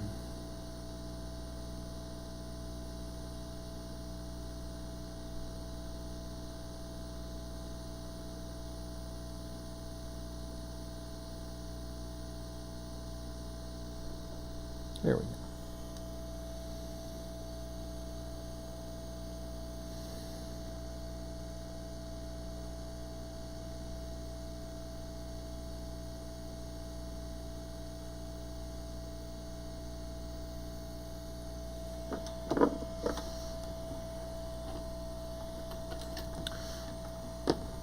Yeah, this one's still way long. I think I might still need to trim that down, but when we tuck it into there, it'll probably be alright.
Pad looks like it needs a little more heat, so we're just going to adjust that down.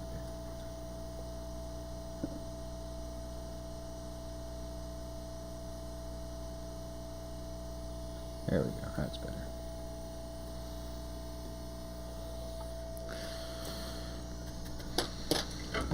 Alright. Give it one more test before I clean everything up in here. Probably gonna, I should have put some heat shrink on that earlier, but I think what I'm going to do in here instead is I'm going to put some liquid electrical tape on here just to make sure I don't accidentally touch those at all, and then I'll put a bigger tube of heat shrink right over the whole thing so I can grab it without worrying about it. We're going to give that a minute to cool off, and we're going to test it again.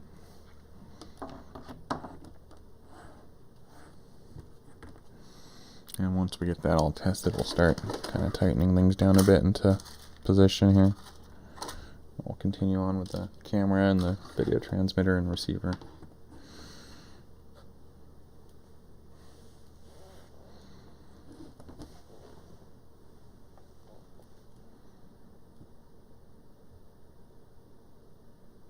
Alright, it's going to be a minute.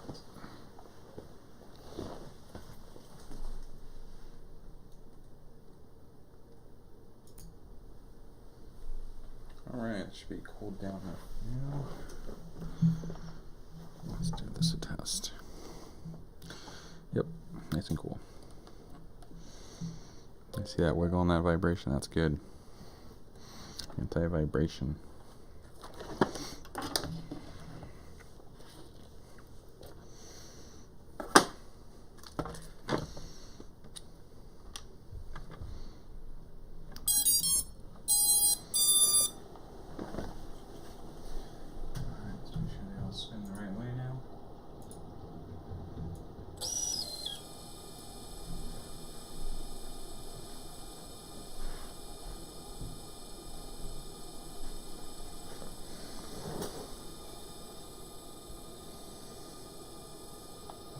Yep.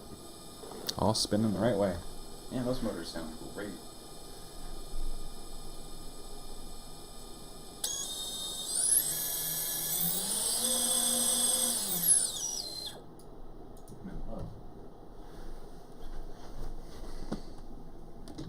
They just sound so smooth.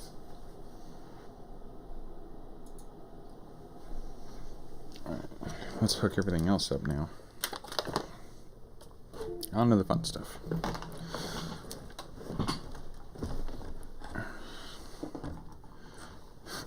Alright.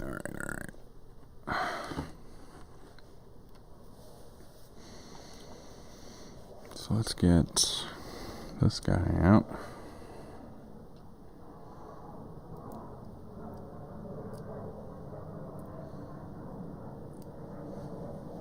Just took off this little sticker. QRC, QR, whatever.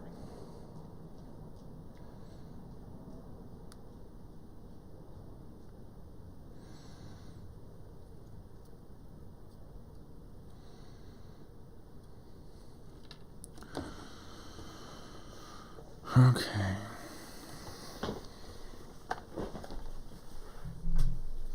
First things first.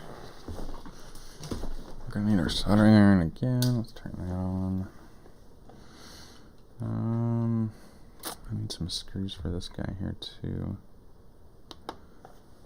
Let's see what I got.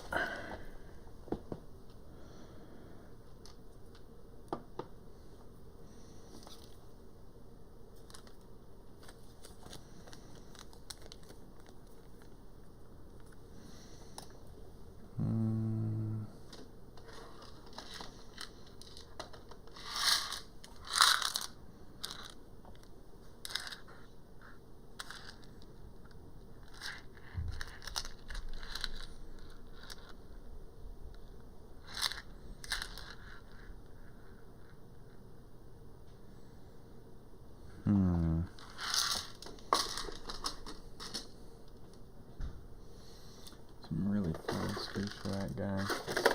I know I got some somewhere. Let me find them.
Maybe I don't.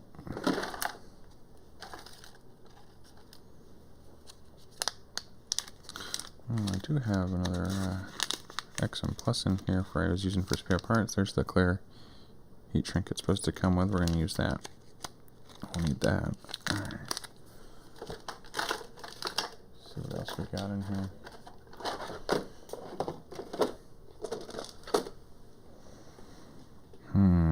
Could have sworn I had some smaller screws lying around.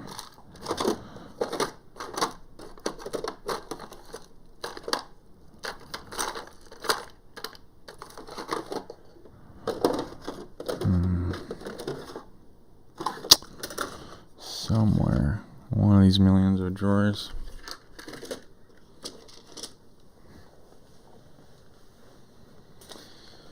Oh, I have a longer one in here. I guess I can use that and I'll just clip it. Actually, that one might work. We could try that one. There's a backup. We'll cut that guy if we need.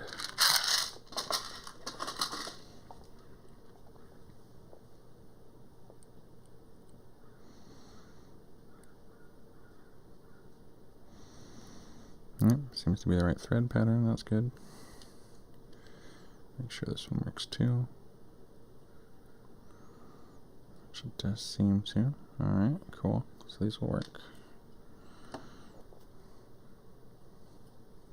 Oh, there's some cats. Hey cats.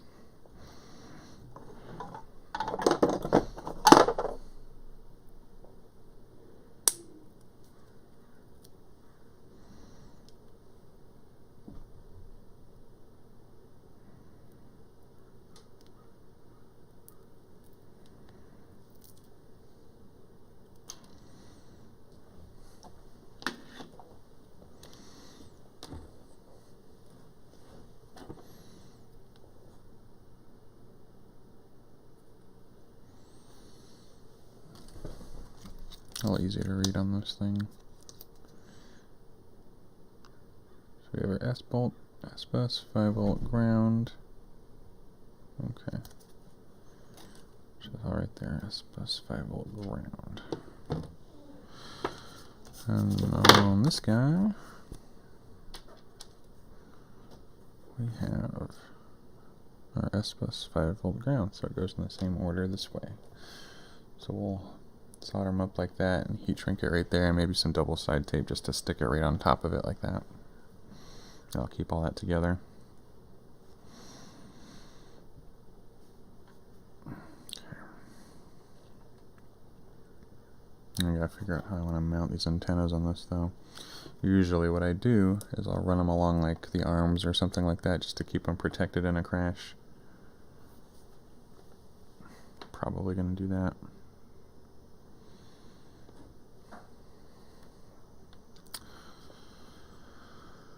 Alright, so we're going to need some small cables. Let me see if I got any good ones lying around here.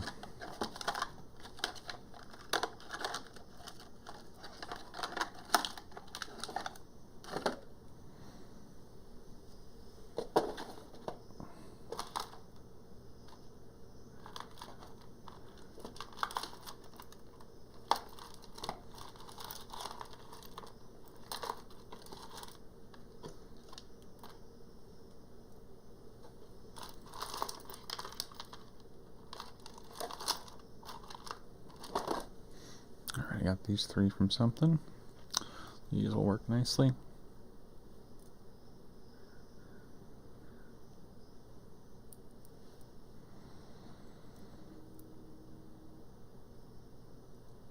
Gonna use the yellow, red, and black.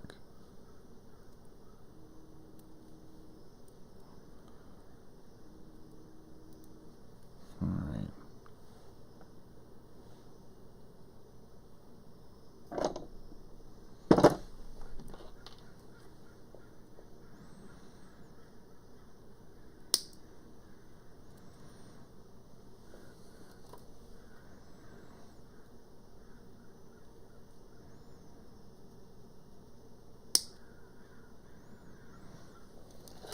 I need a little bit. Fortunately, this isn't the super soft silicone, so I'm gonna have to be careful and just kind of lightly cut these.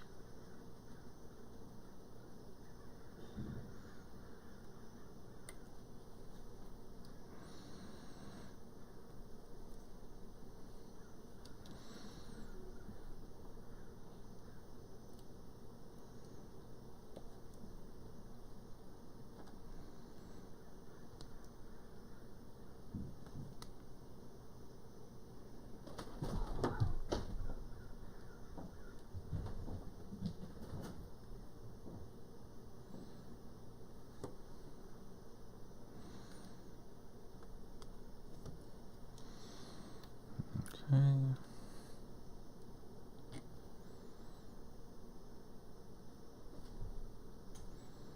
All I do is I kind of roll it along the blade. I'm just careful, I just do a very light amount of pressure. If I feel anything start to touch in the middle there, I just stop the pressure. And then I just kind of pull it off with my nail there a little bit.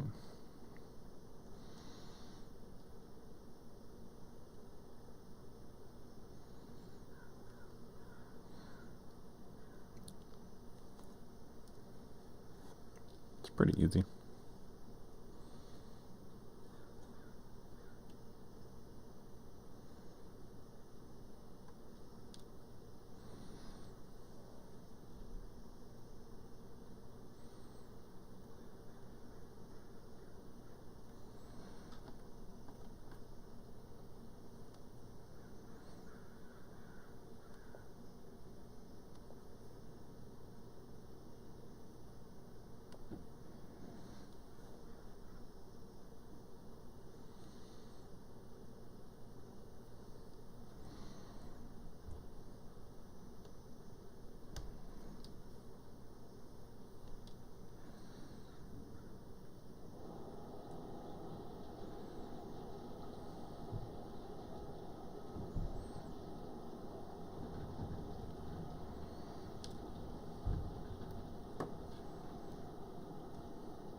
Some of these are just a little bit longer than I want. I want to keep them pretty short because it's just small little pads there on both ends.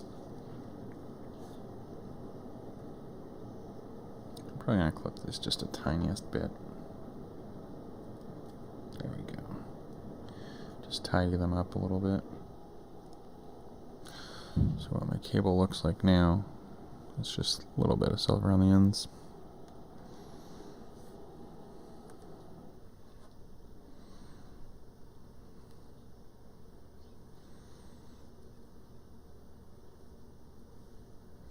Just twisting them up a little bit.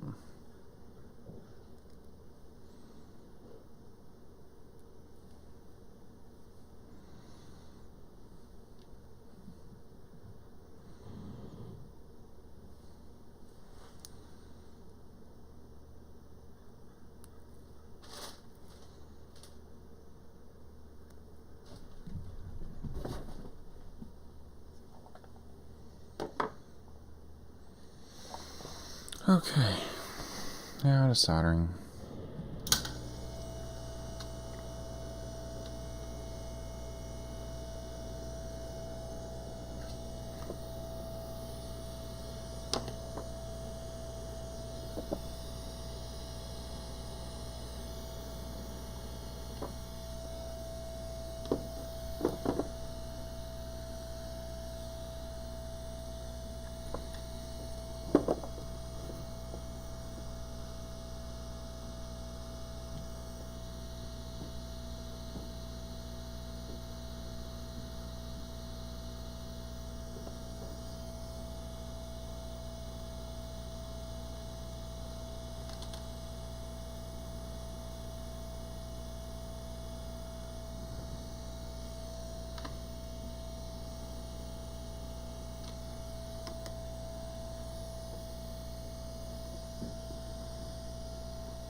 Shaky hand there.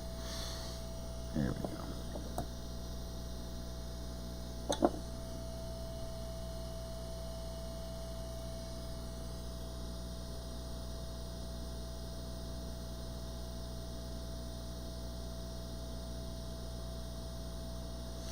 Hopefully the wire came through the casing there, so I'm going to make sure I seal that back up before I do anything with it.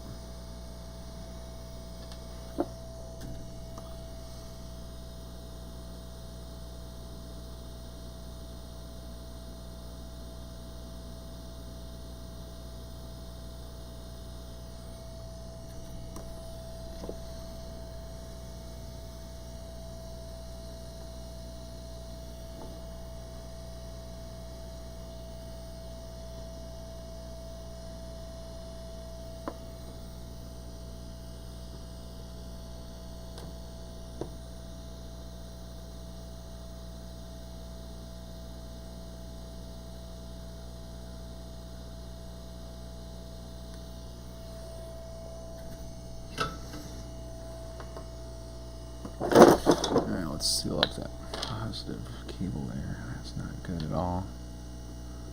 Basically worthless like that.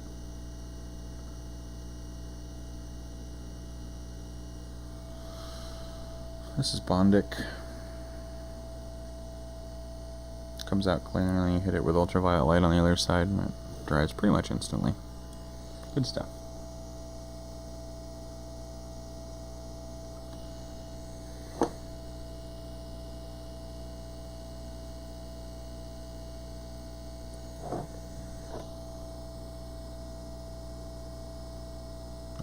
the group of the cables together now with it.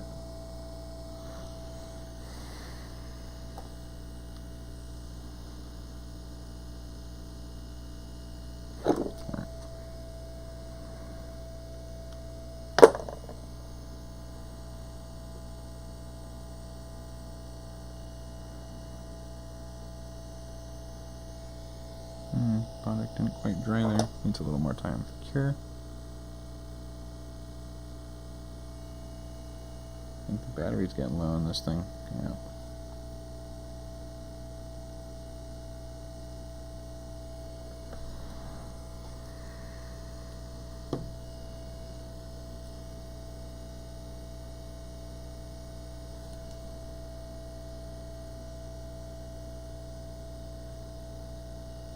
A little bit of damage on my yellow one there too. I'm going to fix real quick.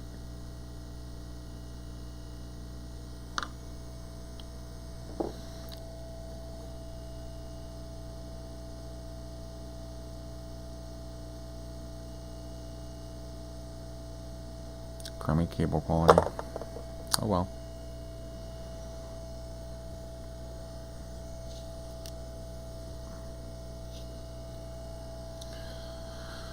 There's our directions. S-bus 5-volt ground, still the same, that's right.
Really hate this crummy casing they use on these wires. It's like super low temperature. Just can't handle any sort of heat even from basic solder. It really sucks. Hate it when companies do that.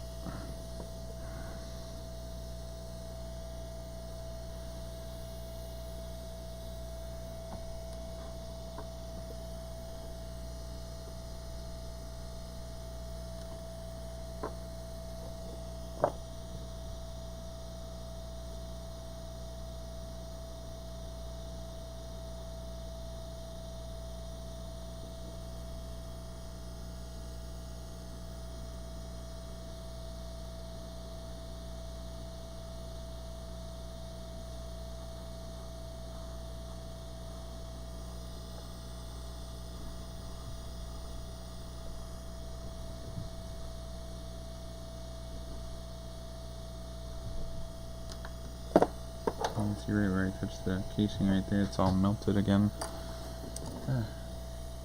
There's a chance for arcing every time, so I gotta fix all of that. Means more bonding.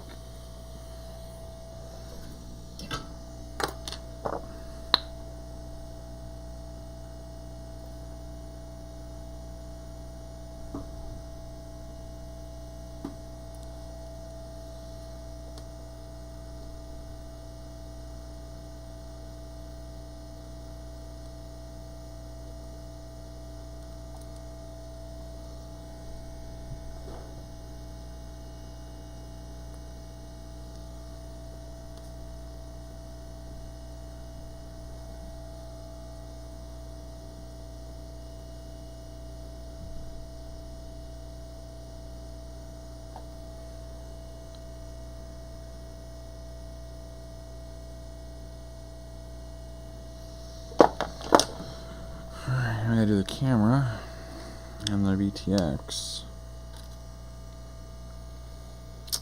So the VTX I'm actually going to do straight to the battery because it can take that.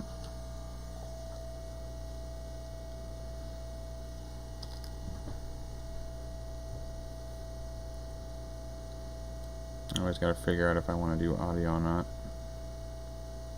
Maybe on this one I will. I almost never hook up audio.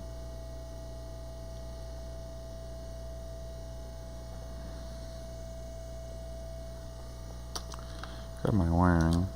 Make sure that's labeled correctly.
I usually fly with audio, but I kind of want to have the option this time.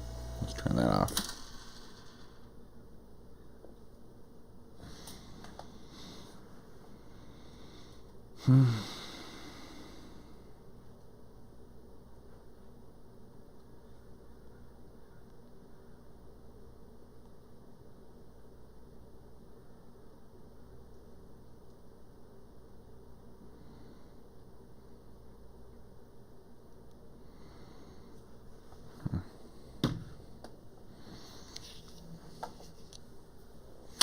Yeah, it is pretty straightforward on that.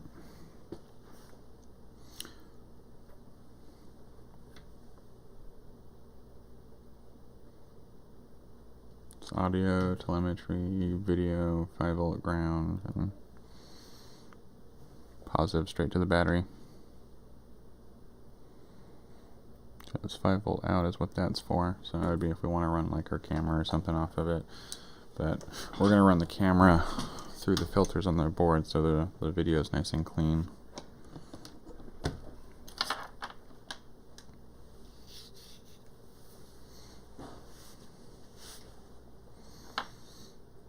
Okay.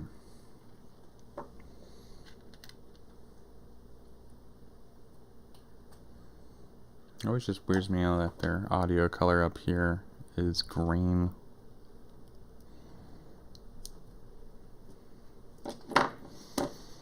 Seems like a silly thing to do. Alright.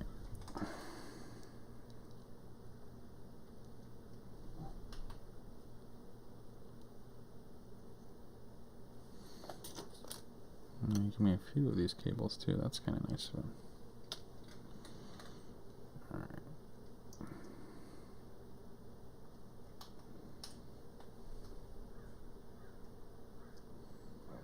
So we're not going to use the 5-volt out, which is this orange pin, so I'm just going to pop that out since I'm not going to use it. And the way I'm going to do that is I'm just going to take my knife here and just gently lift up on this as I pull the pin out.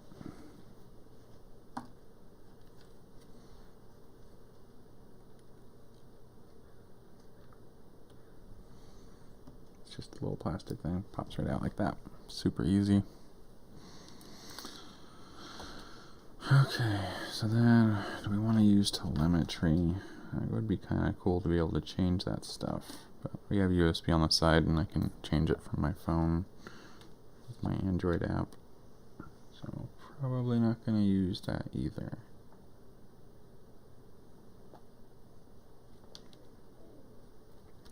Let's pop that out too.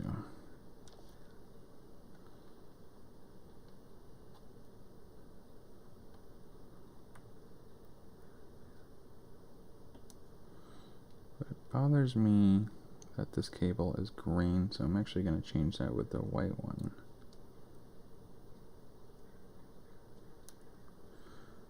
For audio. So when I think audio, I always think white.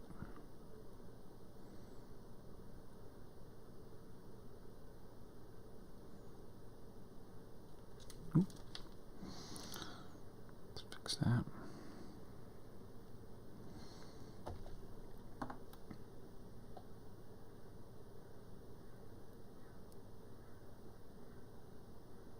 There we are, plugged in nicely.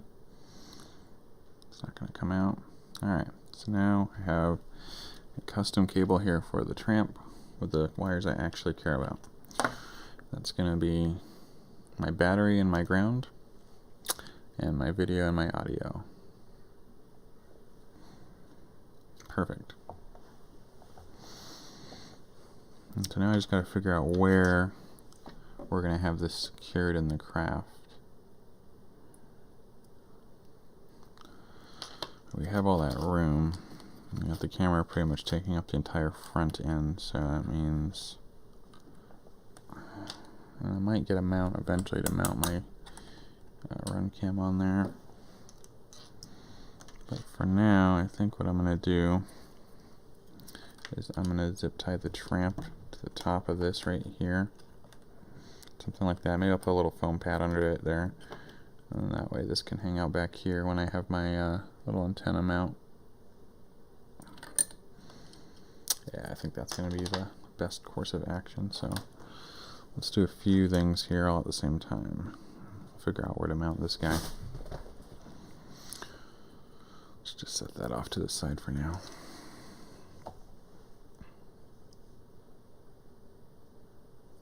So I think the way I'm going to do this is I'm going to do the heatsink down so it gets all the air on it. And zip tie it up like that. That'll be the best. So let's get a little foam for that.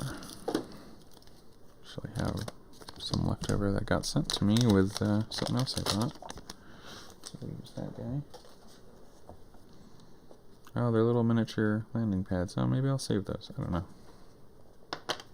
How big are those? Those are actually almost perfect size for this thing.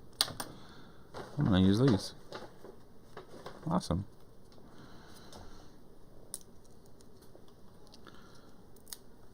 So this is going to be up here, which means we need to make sure we have enough room for the camera to hit in there. So I'm going to put it like right there. So it'll give me room with the cables and everything.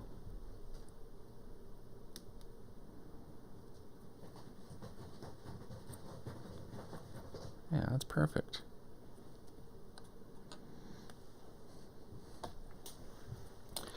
What we'll do is we'll take this guy and we're just going to zip tie it right to that. We can press it a little hard into it even if we want to, because it's just a foam pad.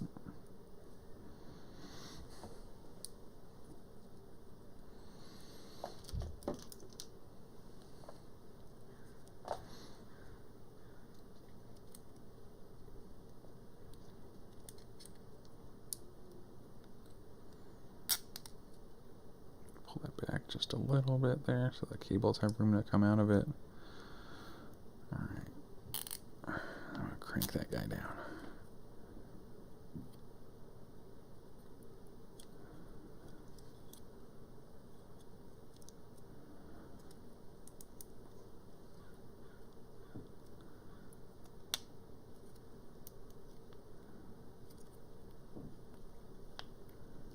Alright, cool.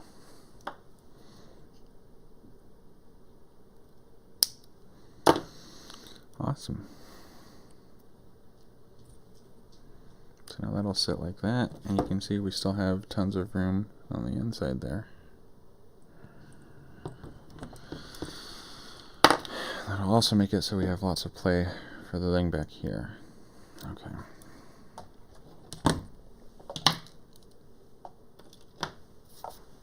Now let's get our custom cable. Hook this bad boy up.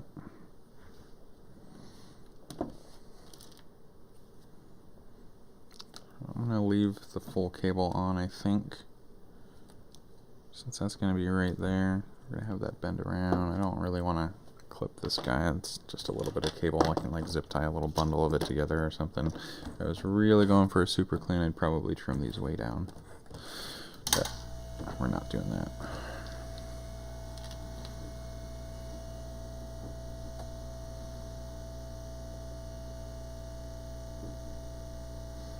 Maybe with the video and audio we'll do that, but not with the positive and negative.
Alright.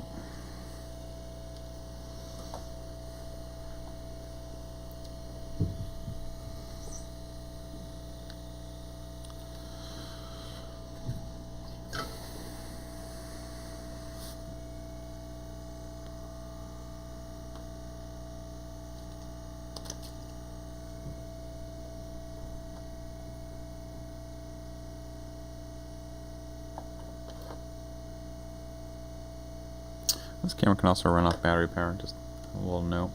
I'm not going to do that. So I want that filter. So I'll do...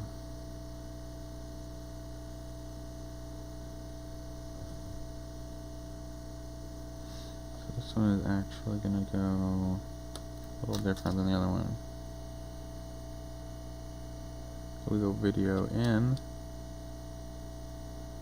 The camera, this video in, ground, 5 volts, video out.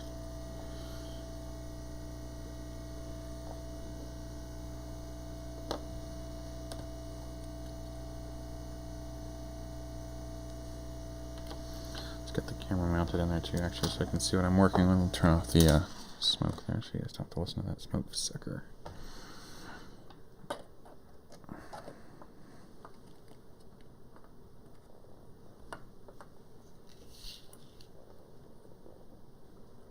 Clear that, these need to come up a tiny bit on this side.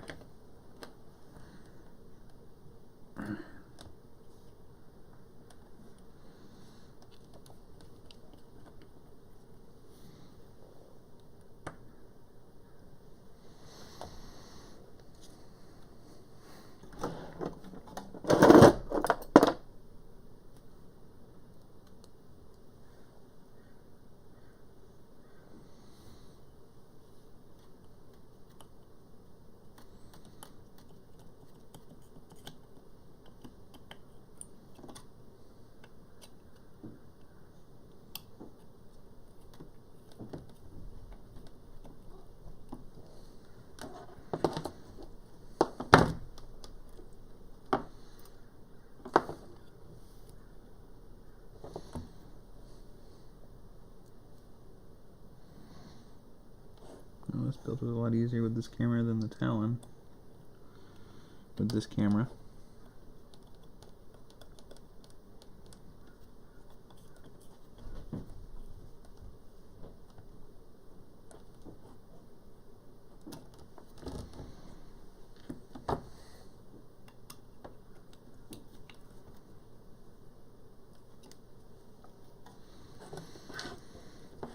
Okay.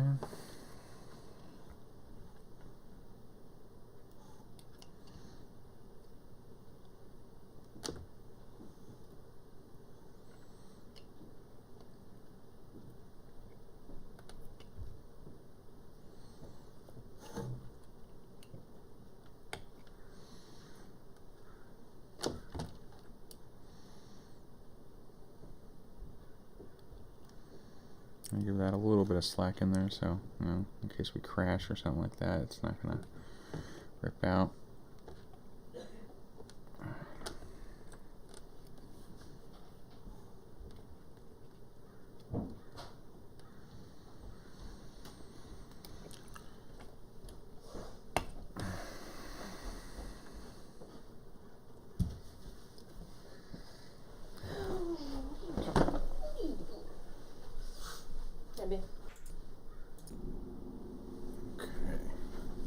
So let's cut this guy probably about there, give me some extra slack to play with. Okay.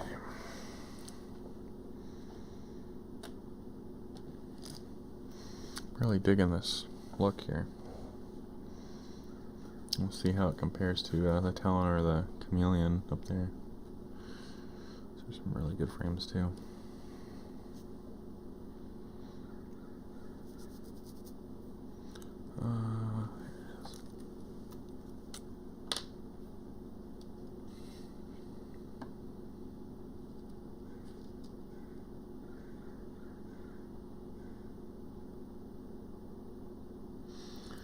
This audio is actually going to run from this guy. I think actually I'm going to shorten this one up quite a bit because of that.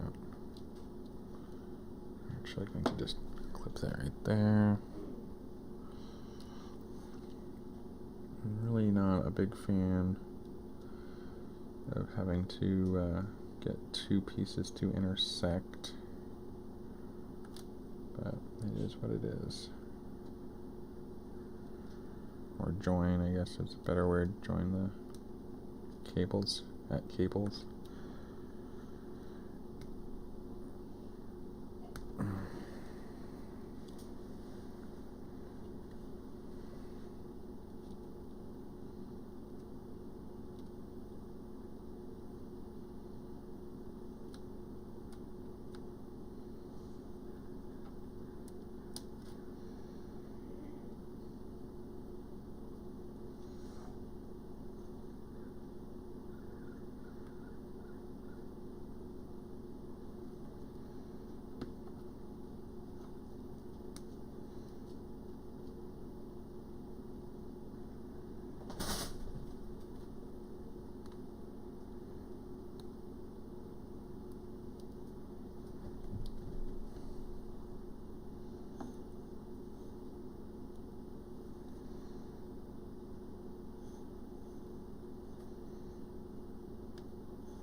Cat.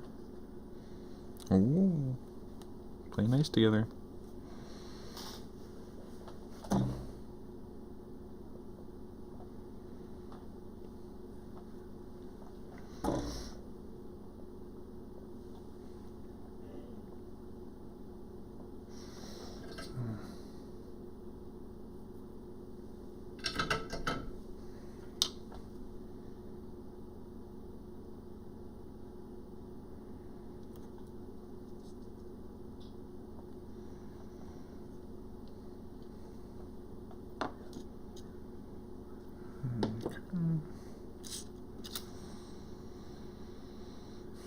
It's video in, ground, and video out. Video in, ground. I'm at 5 volts on the bottom.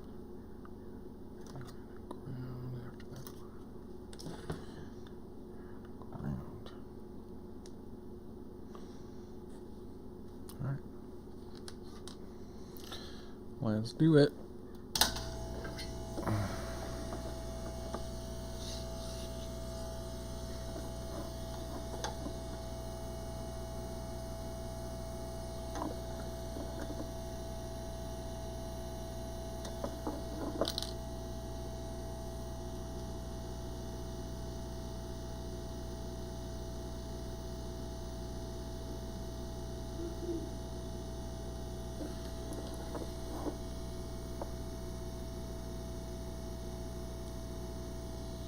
Got a little too much solder on there, so I'm just going to clean that off really quick here.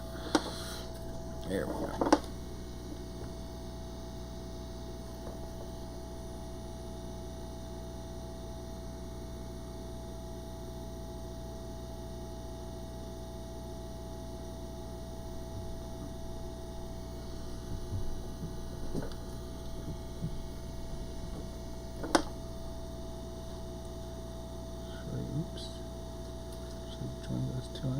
Great. Now I gotta get that out of there.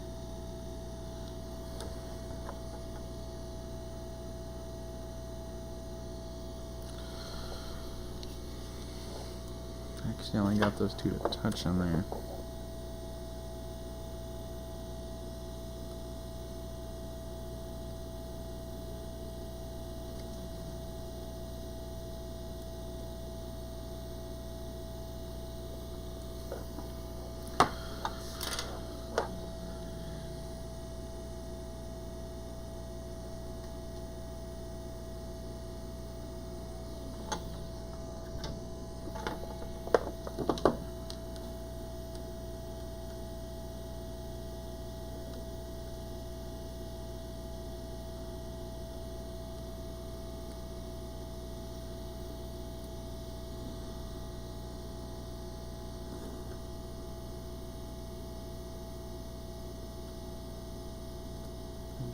Just didn't want to come out there, that little piece of solder. There we go. Oop, bumping my light. Just check that out real close here. Yeah, that looks better. Alright, cool.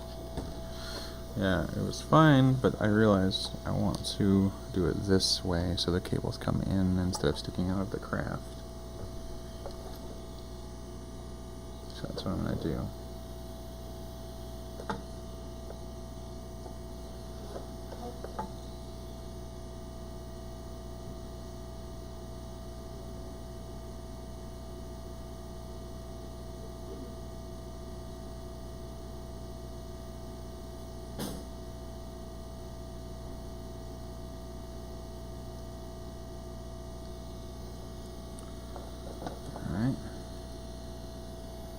Get our ground on.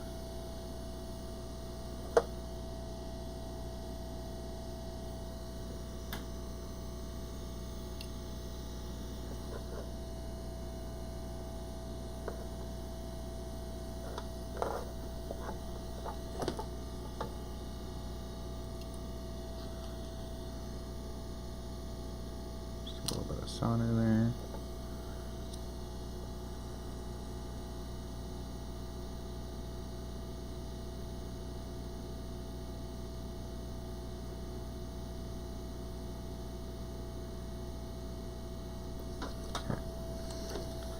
We do our video out, which is going to go to our Tramp. Let's get a little of that on there.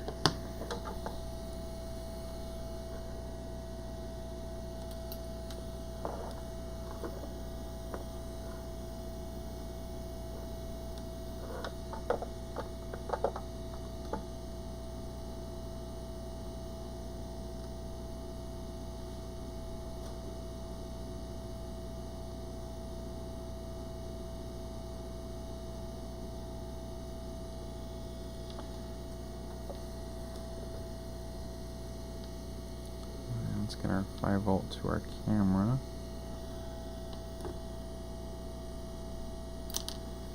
Just this guy.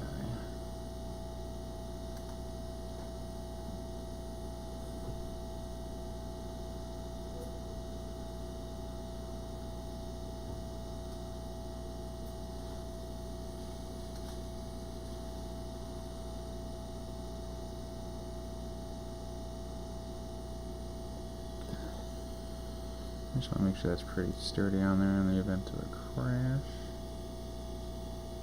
Looks pretty tough.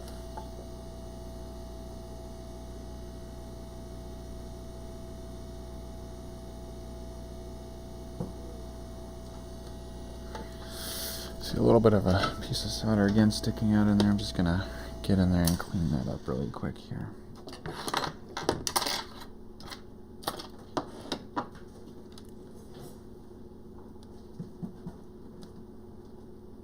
so I'm a little paranoid about that hitting. Let's just look at that real close. That looks okay. You guys can check out the solder in there if you want. And we got our audio cable we got to work with here. It's our last little bit. I hate doing this. This joining stuff over here is always crappy.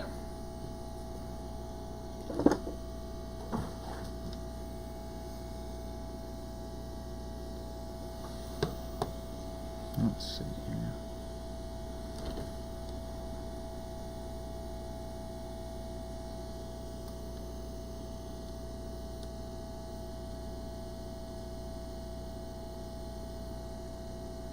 Should just get some of those gel caps the electricians use to join cables. That would make this so much easier. I never thought about that till right now.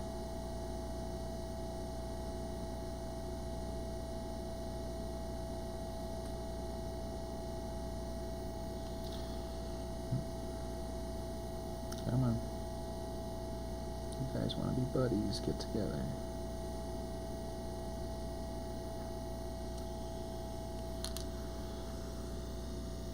Alright, so those guys are buddies now.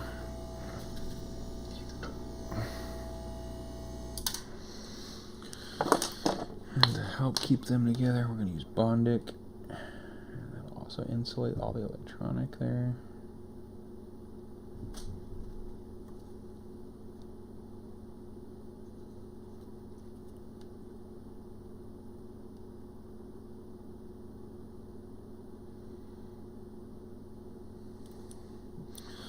Turn that off. I think we're done soldering.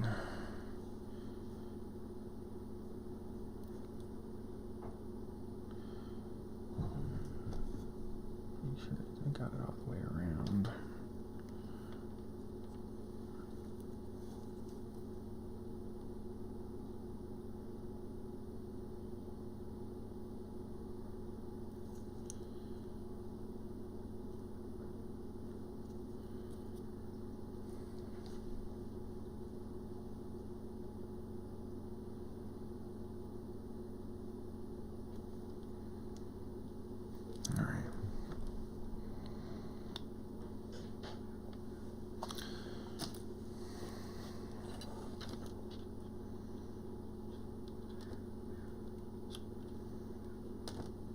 So now we can hook up this to the camera. Make sure none of that's touching in there. That actually looks pretty good. I might Bondic the ends of those too. Alright. Make sure all the electronics are working before I finish it all up.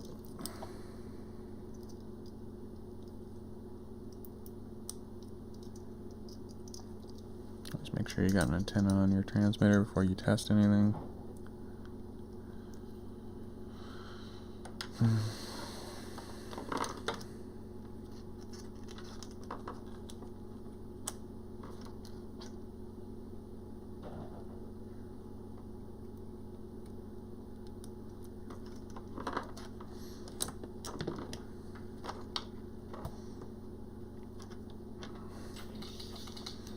Alright, those out of the way.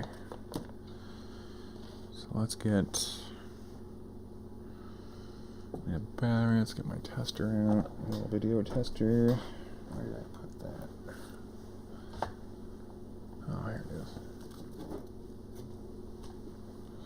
I got this on there to make sure the video works.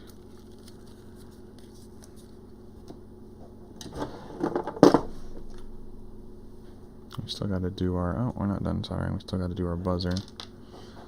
There's the motor buzzer with the D-shot, but I'm not going to do that.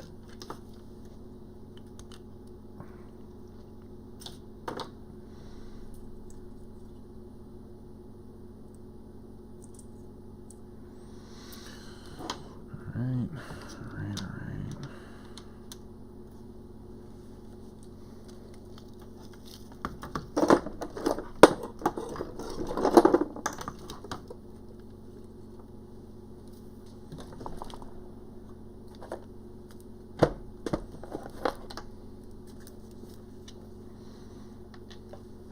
this guy out for testing.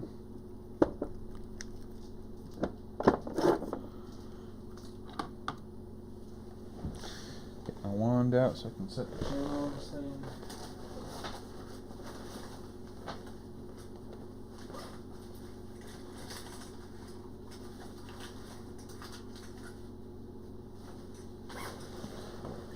Alright, so guys, this is the personal wand you get for the Tramp to control the channel. And I got it already set to the channel I typically fly on with my friends so I don't interfere.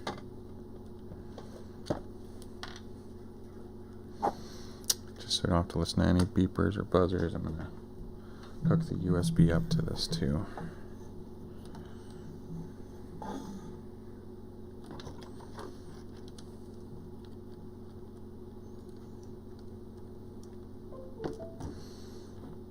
Okay. VTX, that's handy.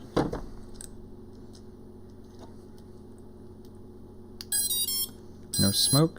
That's good. This came on. Got our channel. So all you do is you set this. Okay.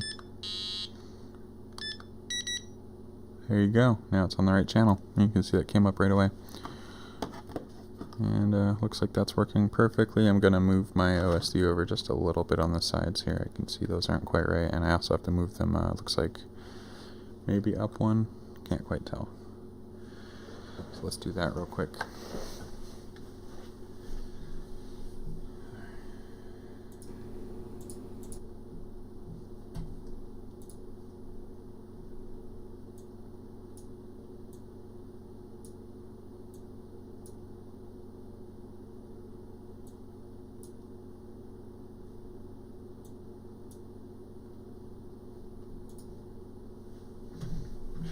Right. I can actually go over one more on those if I wanted. Yeah, looks like there's like one more notch to go.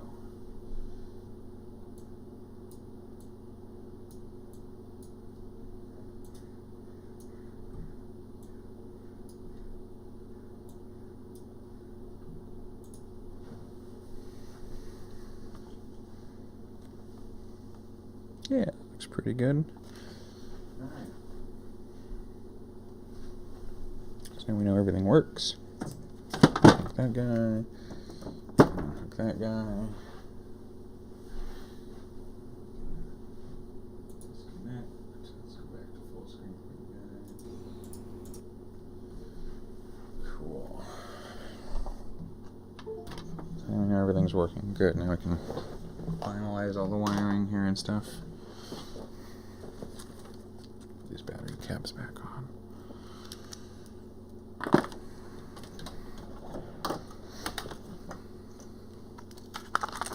Put that back out of the way. Alright.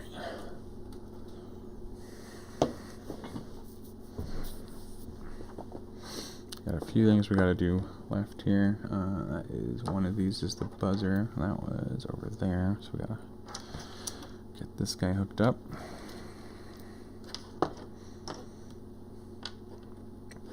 Let me get my soldering iron back on again here.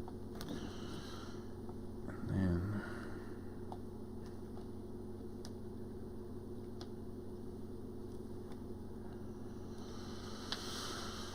alright.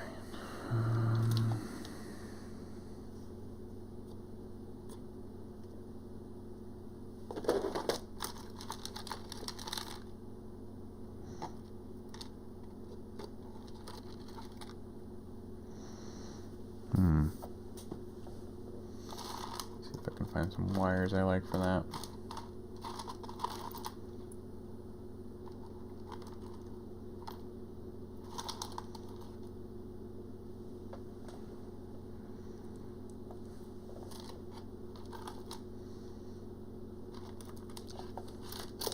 I wonder if these would work.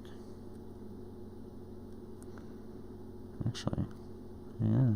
So those actually plug right into the pins. They actually fit okay in there. I could just use that. I've never thought about doing that before. But that's a little more weight than I want to do.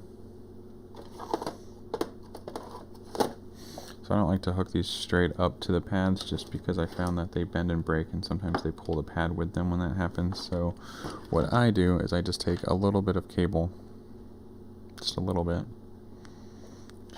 Let me see if I got, kind of like that plug idea. Maybe I have a small plug around here I could use.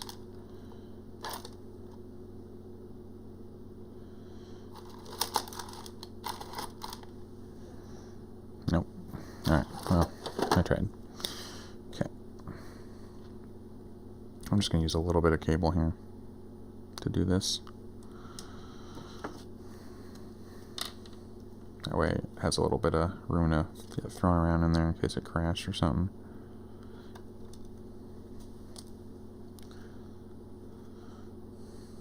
This is that nice silicone wire. Really easy to cut, so I'm just being very gentle, just kind of like very lightly kind of braze it or perforate it, however you want to call that. Comes right off. You could do it with your nails too if you want. Just a tiny bit there. Comes right off, effortless.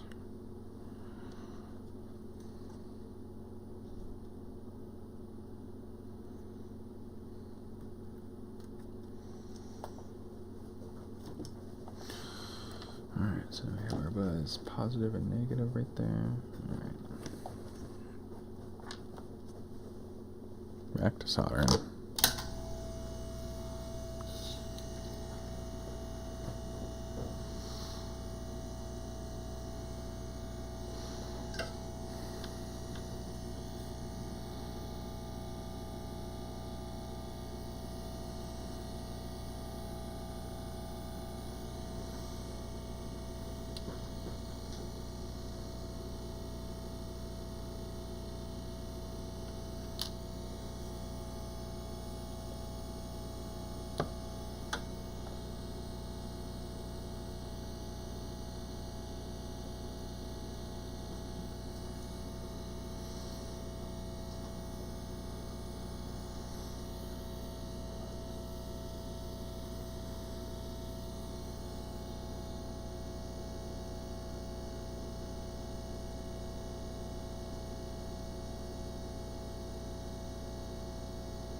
Yeah, that looks great. Alright. Let's just kind of twist up these ends here on the other side, and then I'm going to clip them just a little bit shorter, a little longer than I want.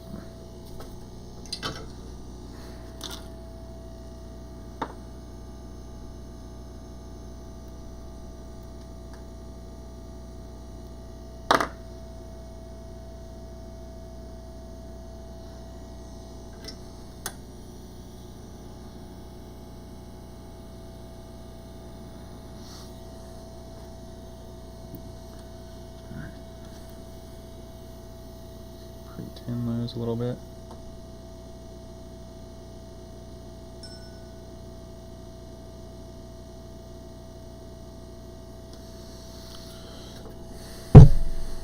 Whoops. Sorry about that, guys.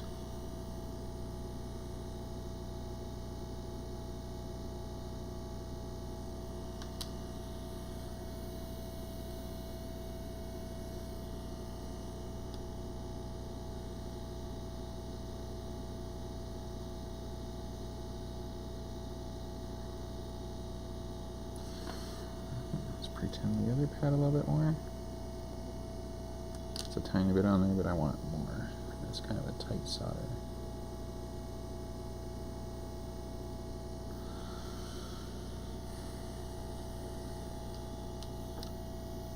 do this at an angle because of the way this is in there.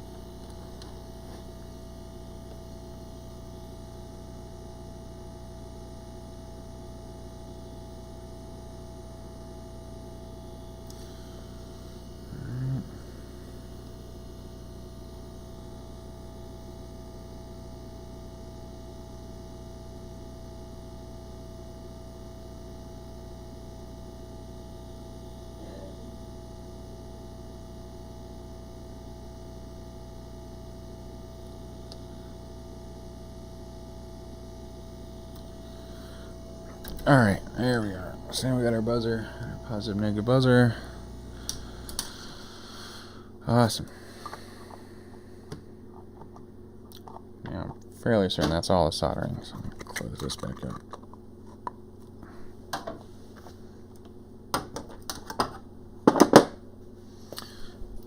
Just to make sure that doesn't touch or pop off in there, I'm going to put just a little bit of Bondic on it, because I really don't want the positive and negative to touch ever.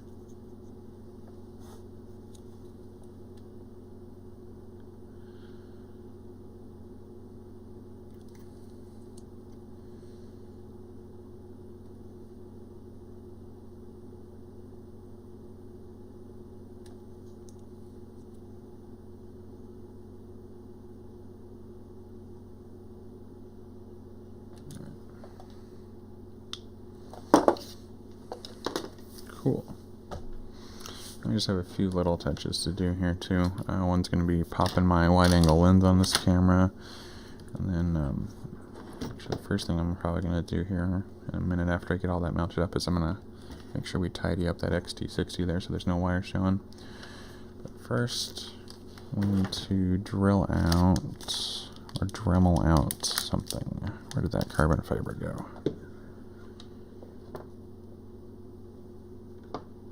Where's that VTX part?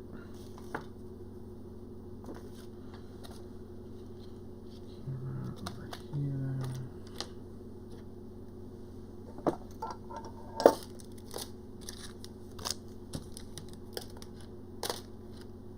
There it is.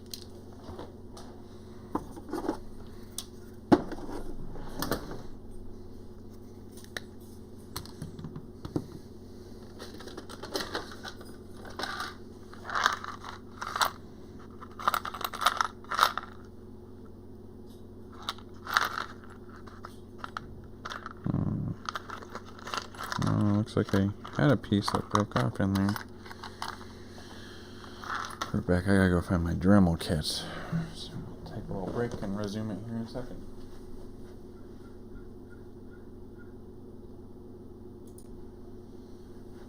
Well, I can't seem to find the Dremel tool, so I might have to do this by hand, unfortunately.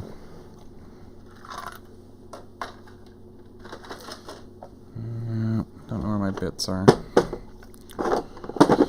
Luckily, this was already a pretty tight fit on that, so I don't have to do too much shaving to get this tramp to fit in there.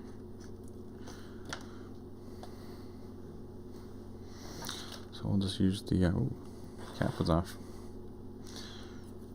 Use this guy and just kind of expand it slowly.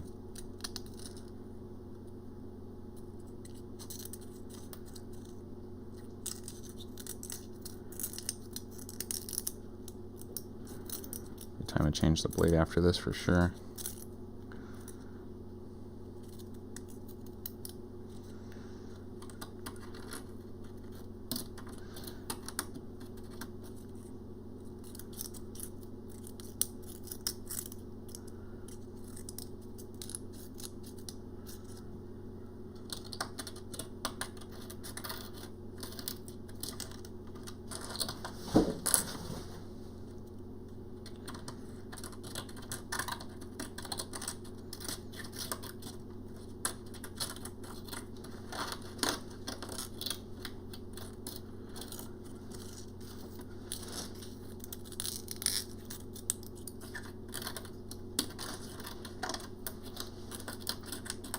Probably not the best way to do it, but it does seem to be working. If I had my Dremel pieces, I would have done that.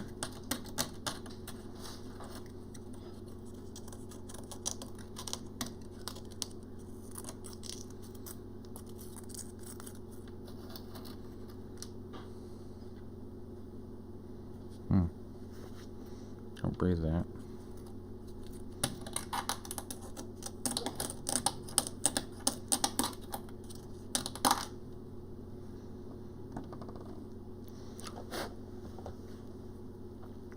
Just see how much more we got to go.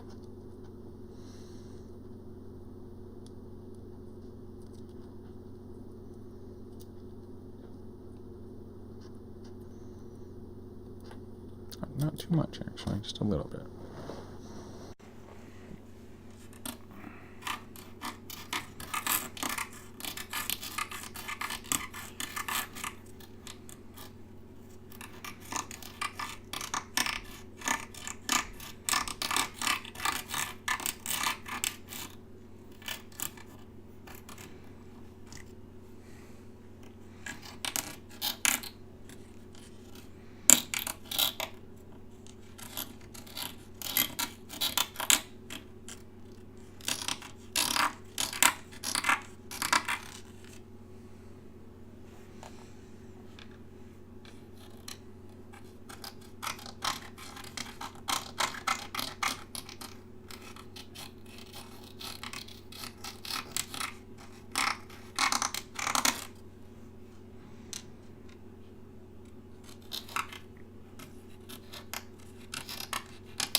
Oh yeah, it's getting there.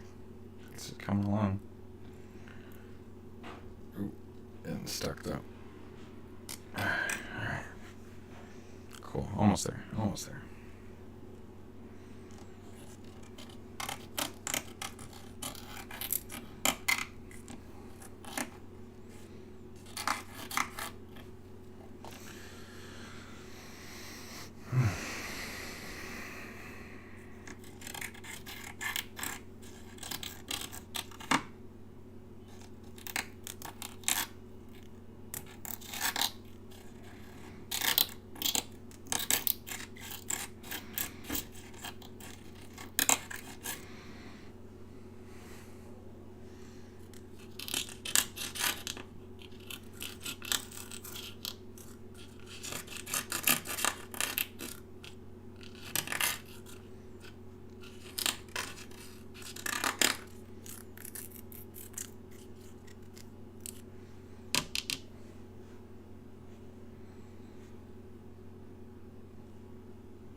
There we go.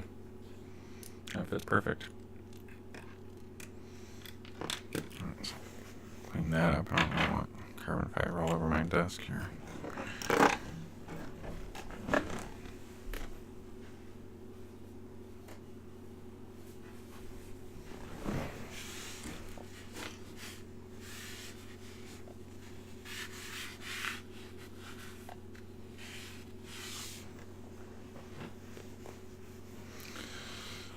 Awesome.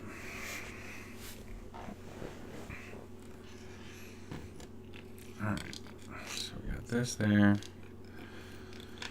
Let's do the heat shrink on this guy. Solidify that up. Alright, get my heat gun going.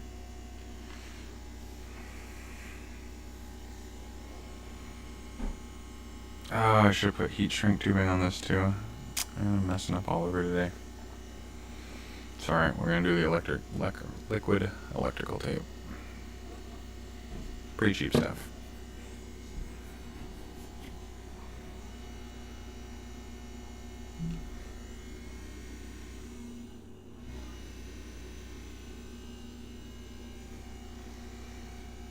Time to clean the filter on this thing.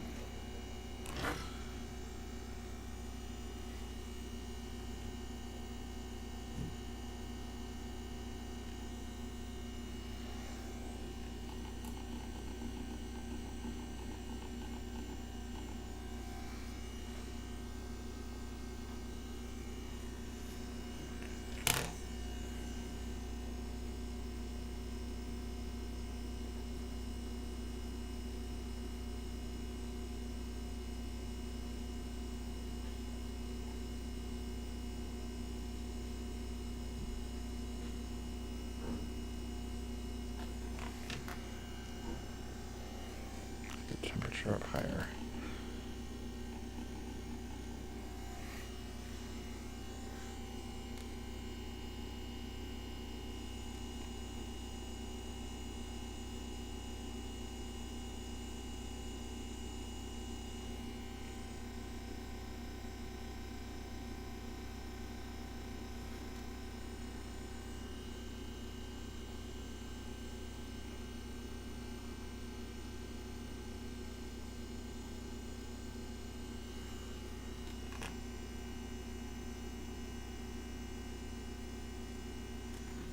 Alright.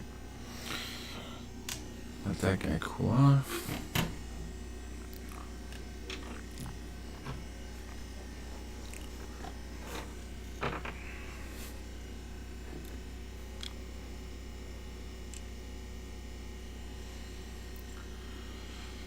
Alright, so we'll double side tape that down. Let's get this cable out of the way.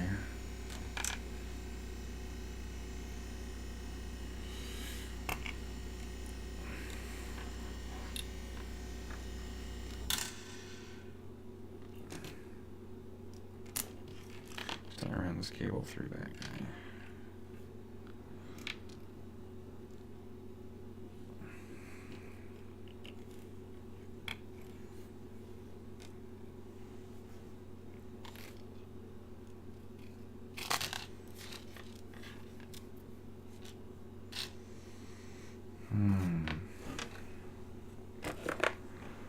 Double-sided tape out.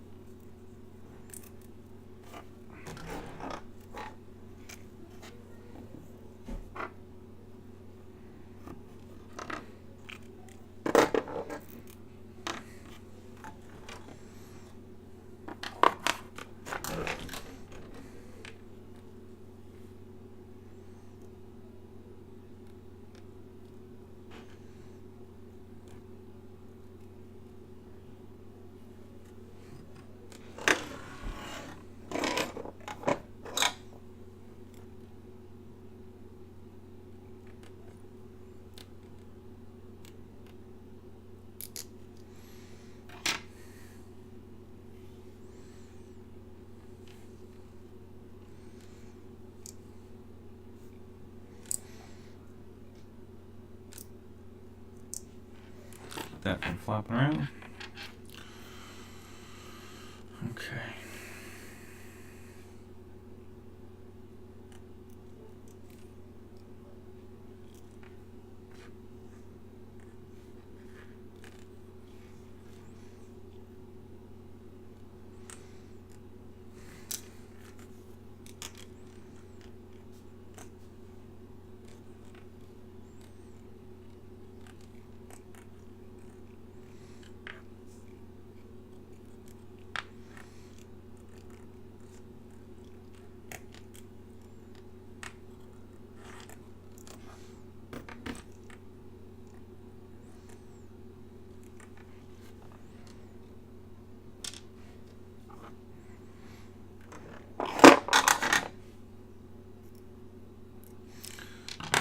I screwed that on. Let's change out this camera lens.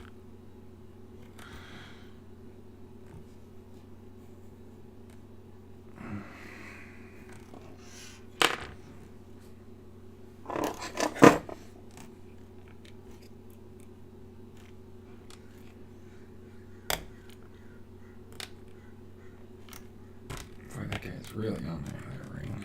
There we go.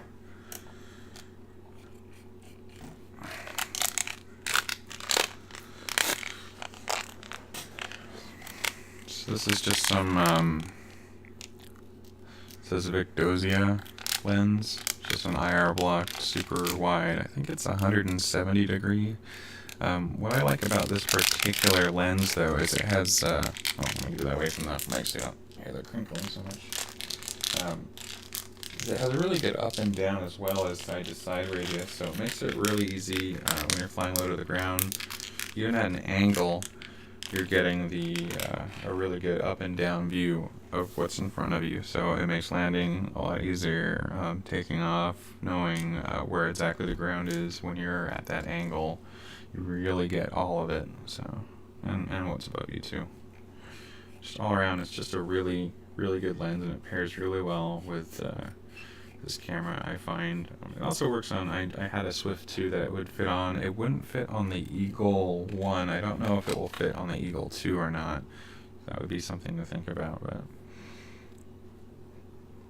the Eagle, well, I shouldn't say it fit on it, but it kind of, the way the view was, some of it was hidden on the corners. It was just kind of like little black corners when I had it on the Eagle 1. So it kind of turned me off from the Eagles. But this camera's my jam, so I'm sticking with it.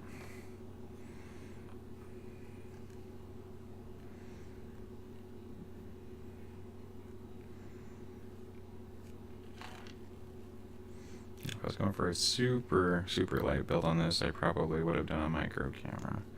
Like the that Swift Micro. That one's nice. Or I guess it's version 2 now. I don't know.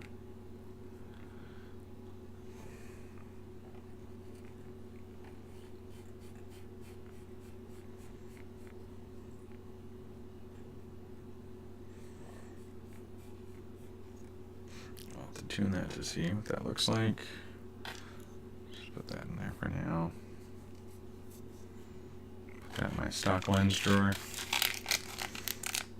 which I have a lot of now.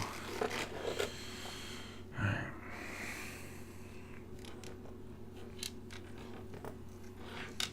Now we can figure out how we want to do the rest of this in here.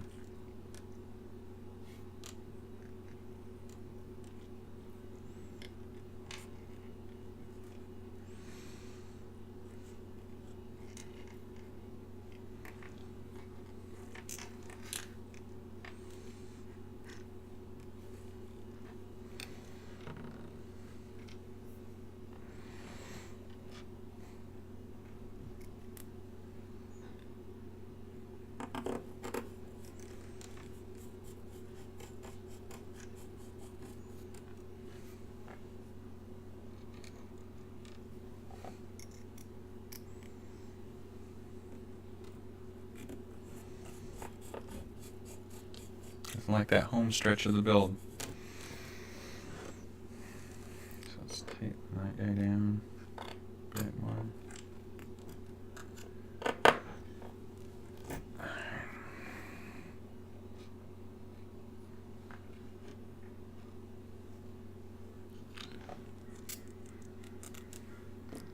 Got my longer screw for this guy.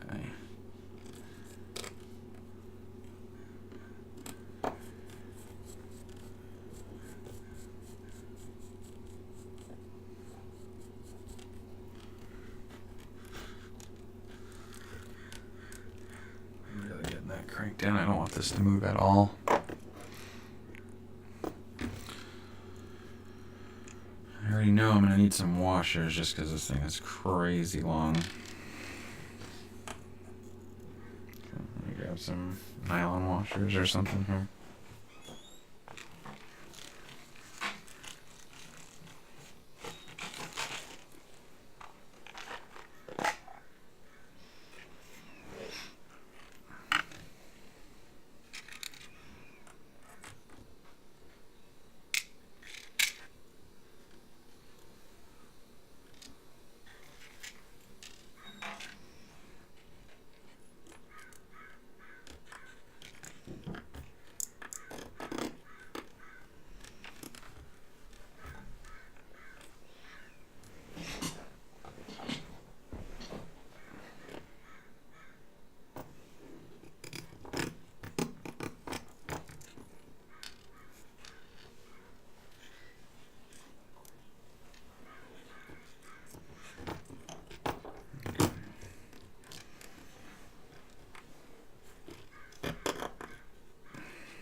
pinching it. These are not nylon, they're kind of like a papery texture. I don't know what it's called, but they're a little bit lighter than the nylon.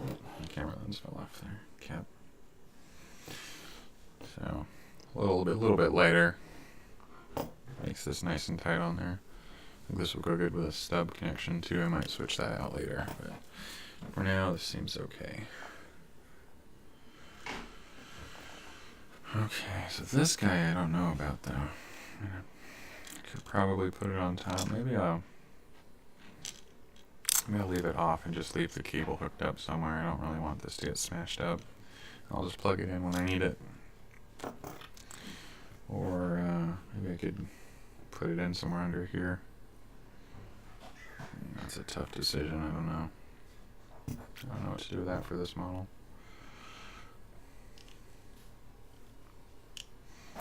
Maybe I could slide it in like right under here or something. Already damaged one of these and crashed though before, and I don't really want to do that again, so maybe I'll put it right here and roll the dice and see what happens. The antenna should take most of the brunt. Yeah, I think we'll do that. Alright. So let's zip tie these guys down next. Got our zip ties right here. This is great looking though. I'm very happy with this. This is coming out nice. So let's make sure those stay nice and tight together right down there.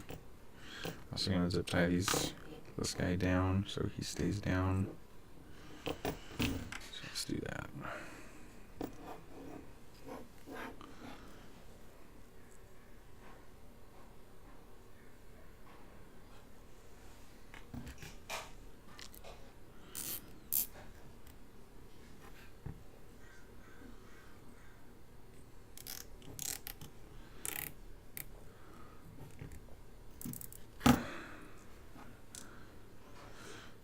One little detail I'm doing here too is I'm just making sure these are down so it doesn't stick out. Since these arms are so thin, I'm doing everything I can to make sure there's nothing additional hanging off on there to keep that thrust at maximum.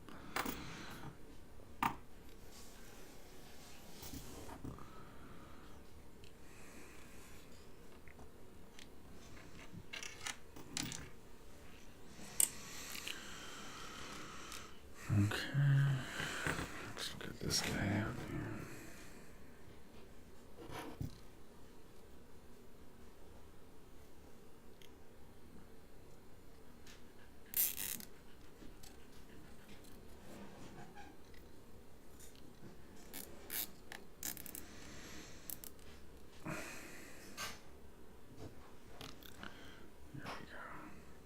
Yeah, that looks good. Keep it all nice and tight. I'll do that same up here.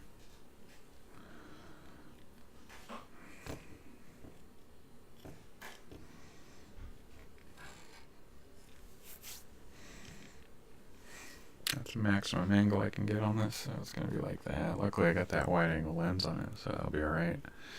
I think definitely do a micro if you want to get more camera angle. But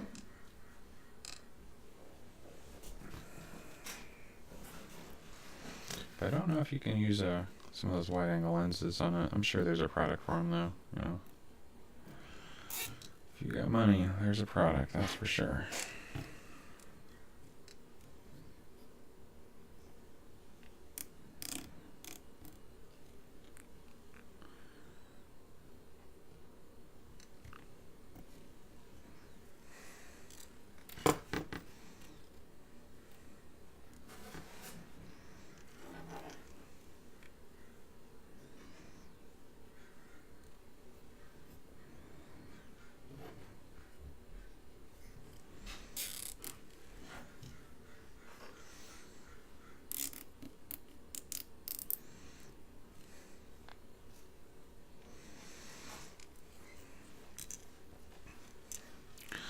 Trim those down.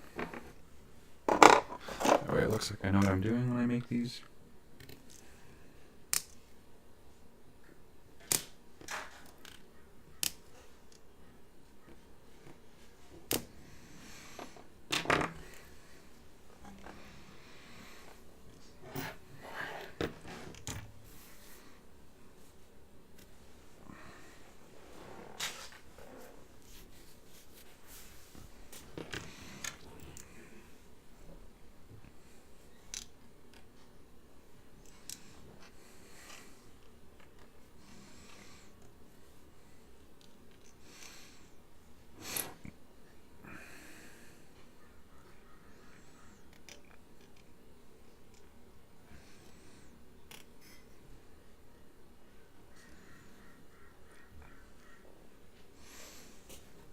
All these zip ties add up, so I'm trying to only use them when I need to here.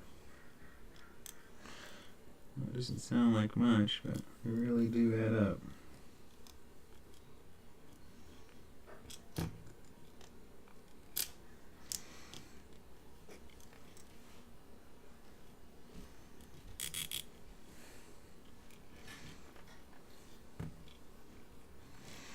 I'm trying to try to tuck these in there so I don't have to zip tie those ones. So there's not going to be enough room for all these cables. So I have to do something like this.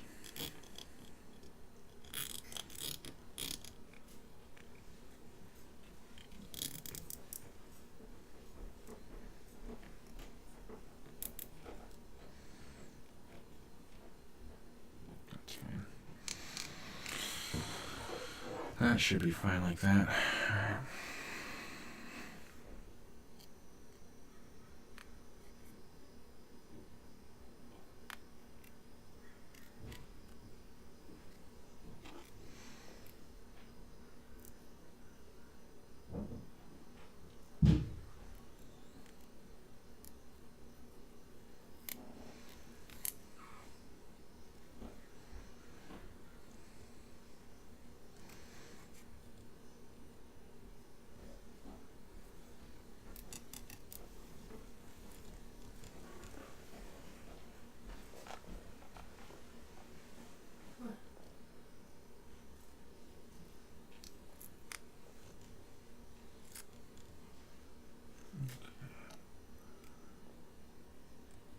There we go. Alright, so we got our little wand receiver here on top. I might do one more zip tie on those actually. That might be a better idea.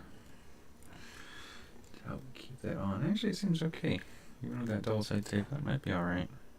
I'll test it. If it comes off in a crash, I'll zip tie it.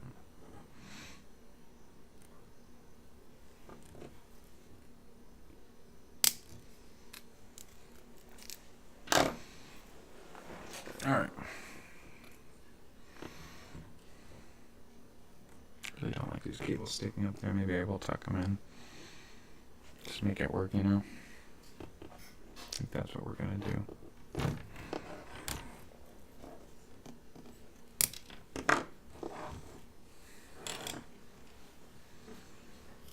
Let's see if we can just tuck that in there.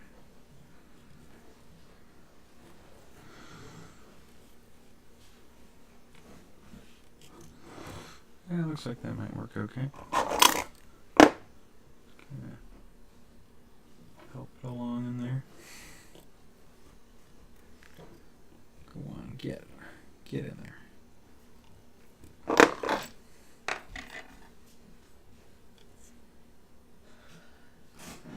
Oops, just coming out the other side. There we go. Let's try that. And same for these guys here. We can try to tuck those under in there.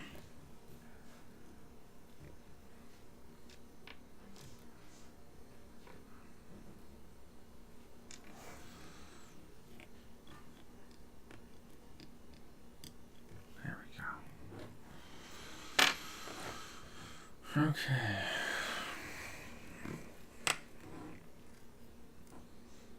So for the next trick, we want to make sure all this stuff gets some electrical, liquid electrical in there, so we don't get anything touching or arcing or any of that anywhere.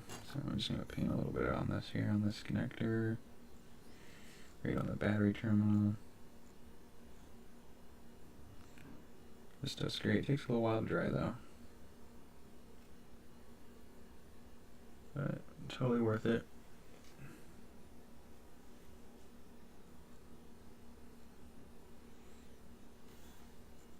And if you forget to do the heat shrink on things like I do, this is a great way to fix that later without having to resolder.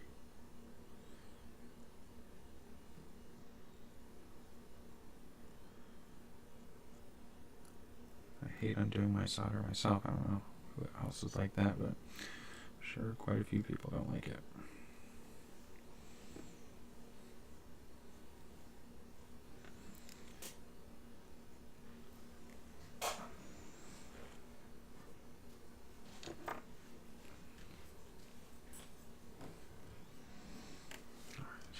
guys chill out for a little bit.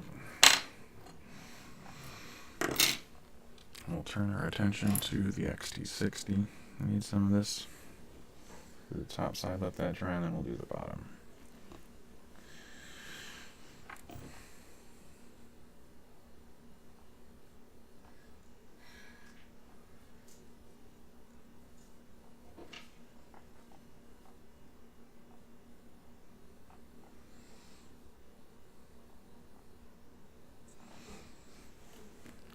I'll let that dry for a minute, and then I'll resume the video here when it's dry.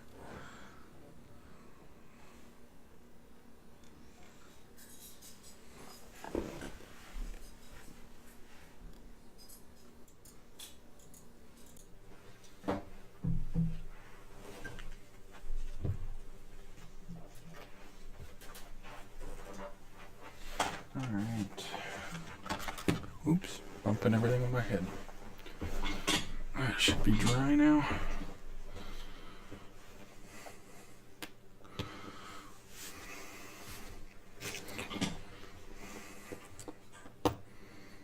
Cool. Yeah, now I gotta do the bottom of these guys here. Let's get those all painted up. Actually gonna get in there with a little bit more on this.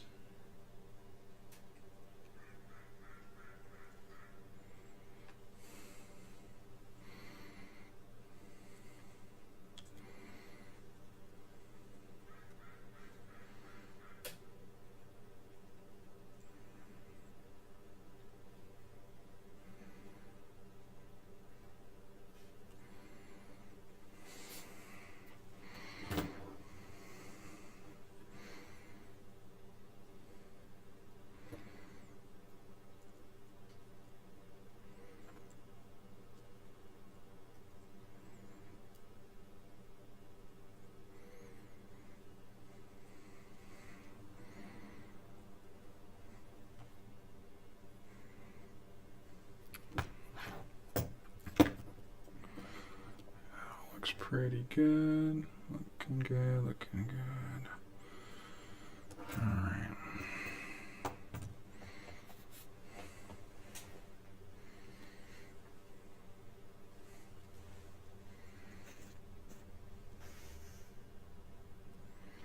Yeah, I think that's looking pretty good.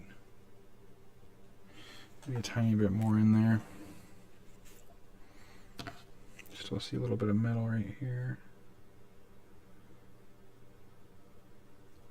There we go.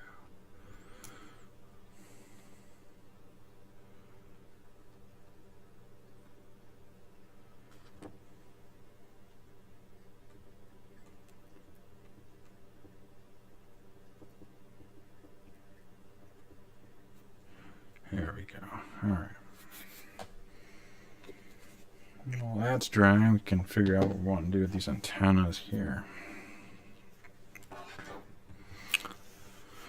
Let's check our distance of everything here. That looks like that's going to be okay. Just like barely.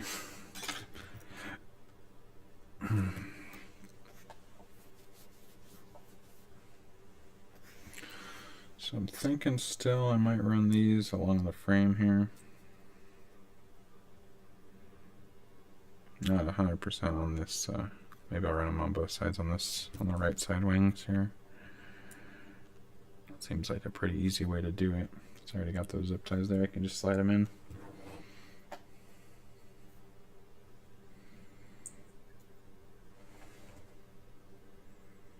Can also do it on the other side over here. Do one on each of the back ones. I kind of like that idea. Let's see what that would look like. Oh, I see a little metal actually showing in right here on the XT. Let's fix that real quick while we're here with that stuff.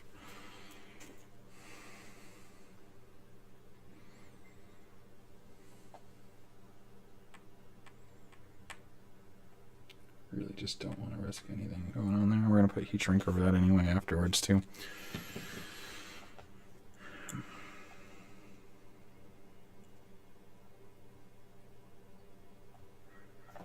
Gotta be be careful with the antenna. It's pretty delicate.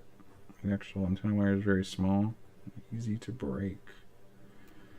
This is why I don't like sticking them up. A lot of people put on zip ties. I might do that still on this one, but I don't like to do that just because I find they rip off a lot easier. So you could just do something like this right here and just have them hanging out.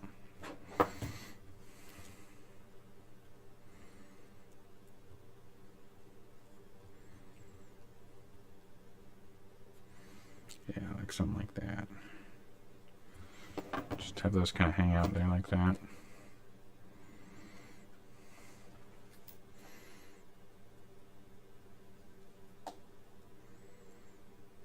Yeah, that'll be fine. I think I'll start with that and see how I like it. Not going anywhere.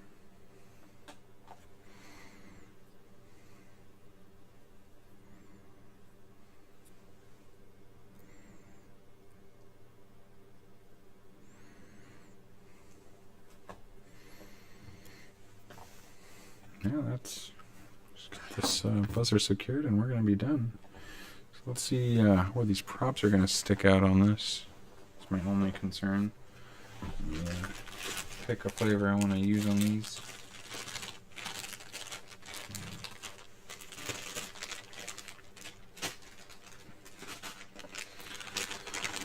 I think I'm going to run some Cyclones on these. Got some 45s here, which I'm going to replace with the T5046C. I'll get those.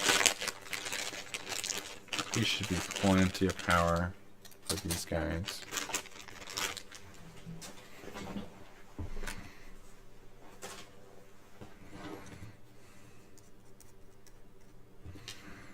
Let's see how all this is going to fit before I zip tie that all down. So.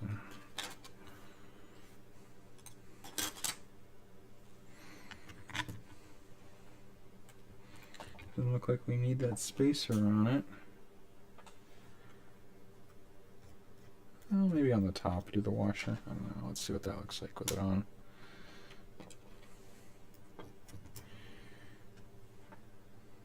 Yeah. Help it get a little bit better grip on there. That'll be good. We'll do that.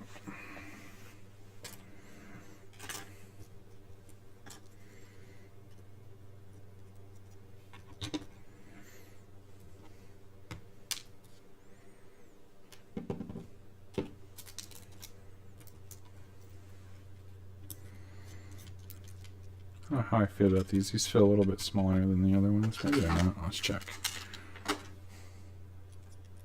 Well, they are the same size, I guess. Alright.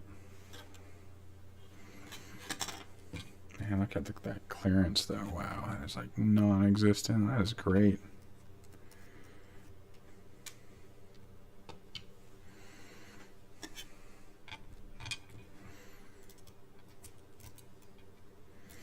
I'll get the weight of everything here with this set up like this, and then we'll do it with the battery on too, so we get the all-up weight.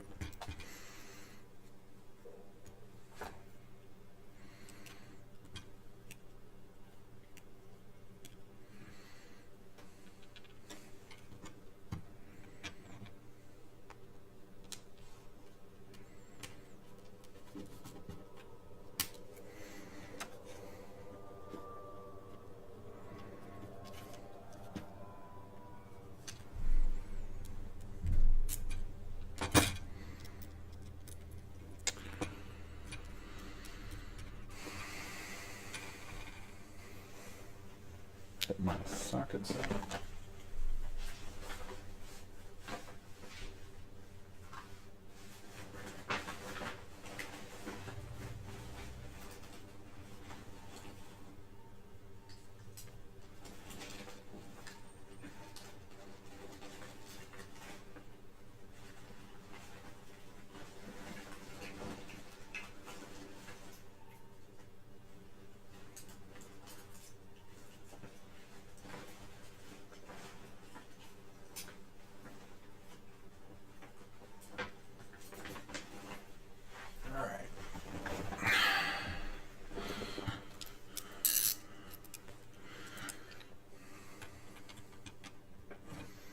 Easy to grip motors too. I like that they're nice and low away from the props, and a lot of these other motors have a hard time with the props still kind of nicking my tool here.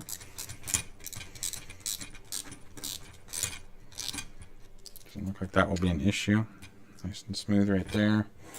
Yeah, I think if you get a chance, I definitely think maybe go with the stubby version of that Lumenier antenna, or maybe even the stubby Tramp if you want.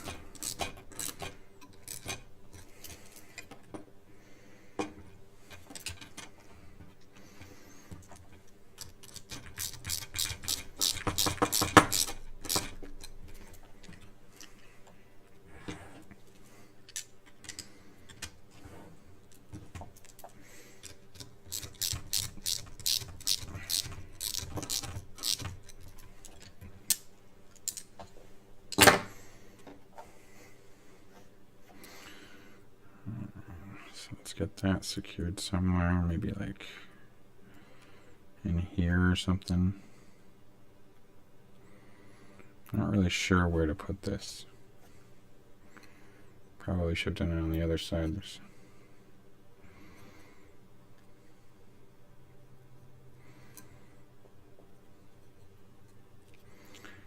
Yeah. I think what I'm going to do is zip tie this like right here, along with this cable bunch and stuff like that. So we'll use one more small zip tie, so that'll just hang out right there and I'll be fine.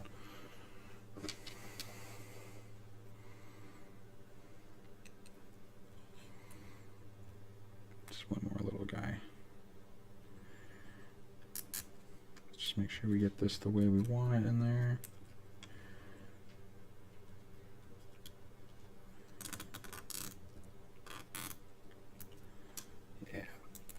We'll do it like that. That'll be good.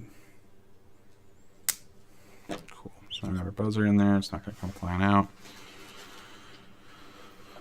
All right. Oh, and a battery strap too.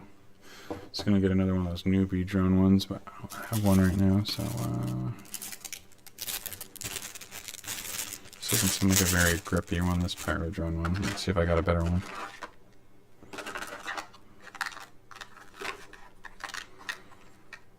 Let's do this one here. Should be good. Nice grippy rubber one.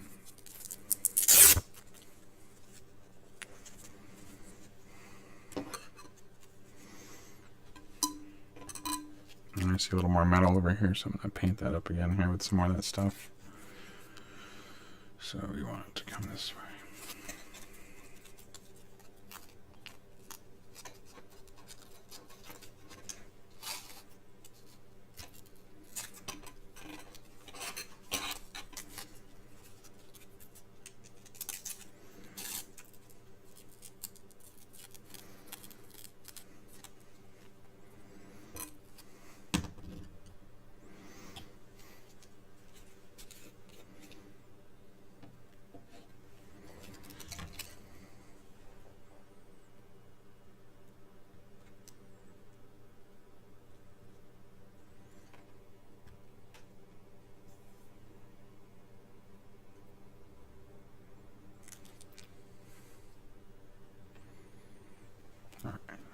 We're done with this stuff now. Let's get my scale.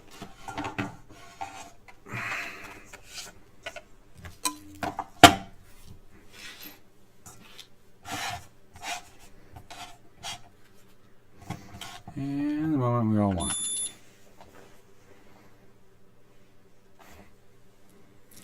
Alright, take your bets.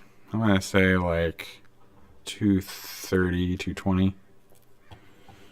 Oh, much higher than that. 268.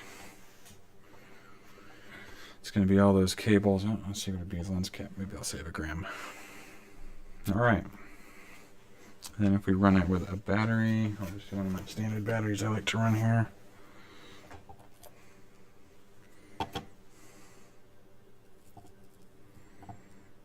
So total's around 452. A little heavier than I was hoping for, but it's not terrible. Let's try I got a newer battery. Let's supposed to be a little bit lighter. Let's see how that does. I'll try one of these guys on there. Get that thunder puff on there. Look at that. That's a 1500 too. Shaved off 25 grams, a little more. By the way, if you guys are curious, I've been running these a few times, or through a few flights now. I got 2 of these packs. Haven't had any issues with any puffing or anything like that. This is the new Thunder Power 100C Sugar Rush. It's a little bit lighter and smaller. Actually, I can show you the difference here. Here is a R-Line 75C by Tattoo. You can see the difference right there. This one's just a little bit smaller. And you can see the weight difference. I mean, you saw it already, but, you know, 185 versus 157. So, pretty cool. So far, no problems, but I'm also not running my batteries until they fail. I usually stop. I try to stop around, 30 to 20%. Sometimes I dip down to like 5%, but I try not to go under voltage ever. So, just something to keep in mind. And hope you guys liked the video. Thank you very much for watching.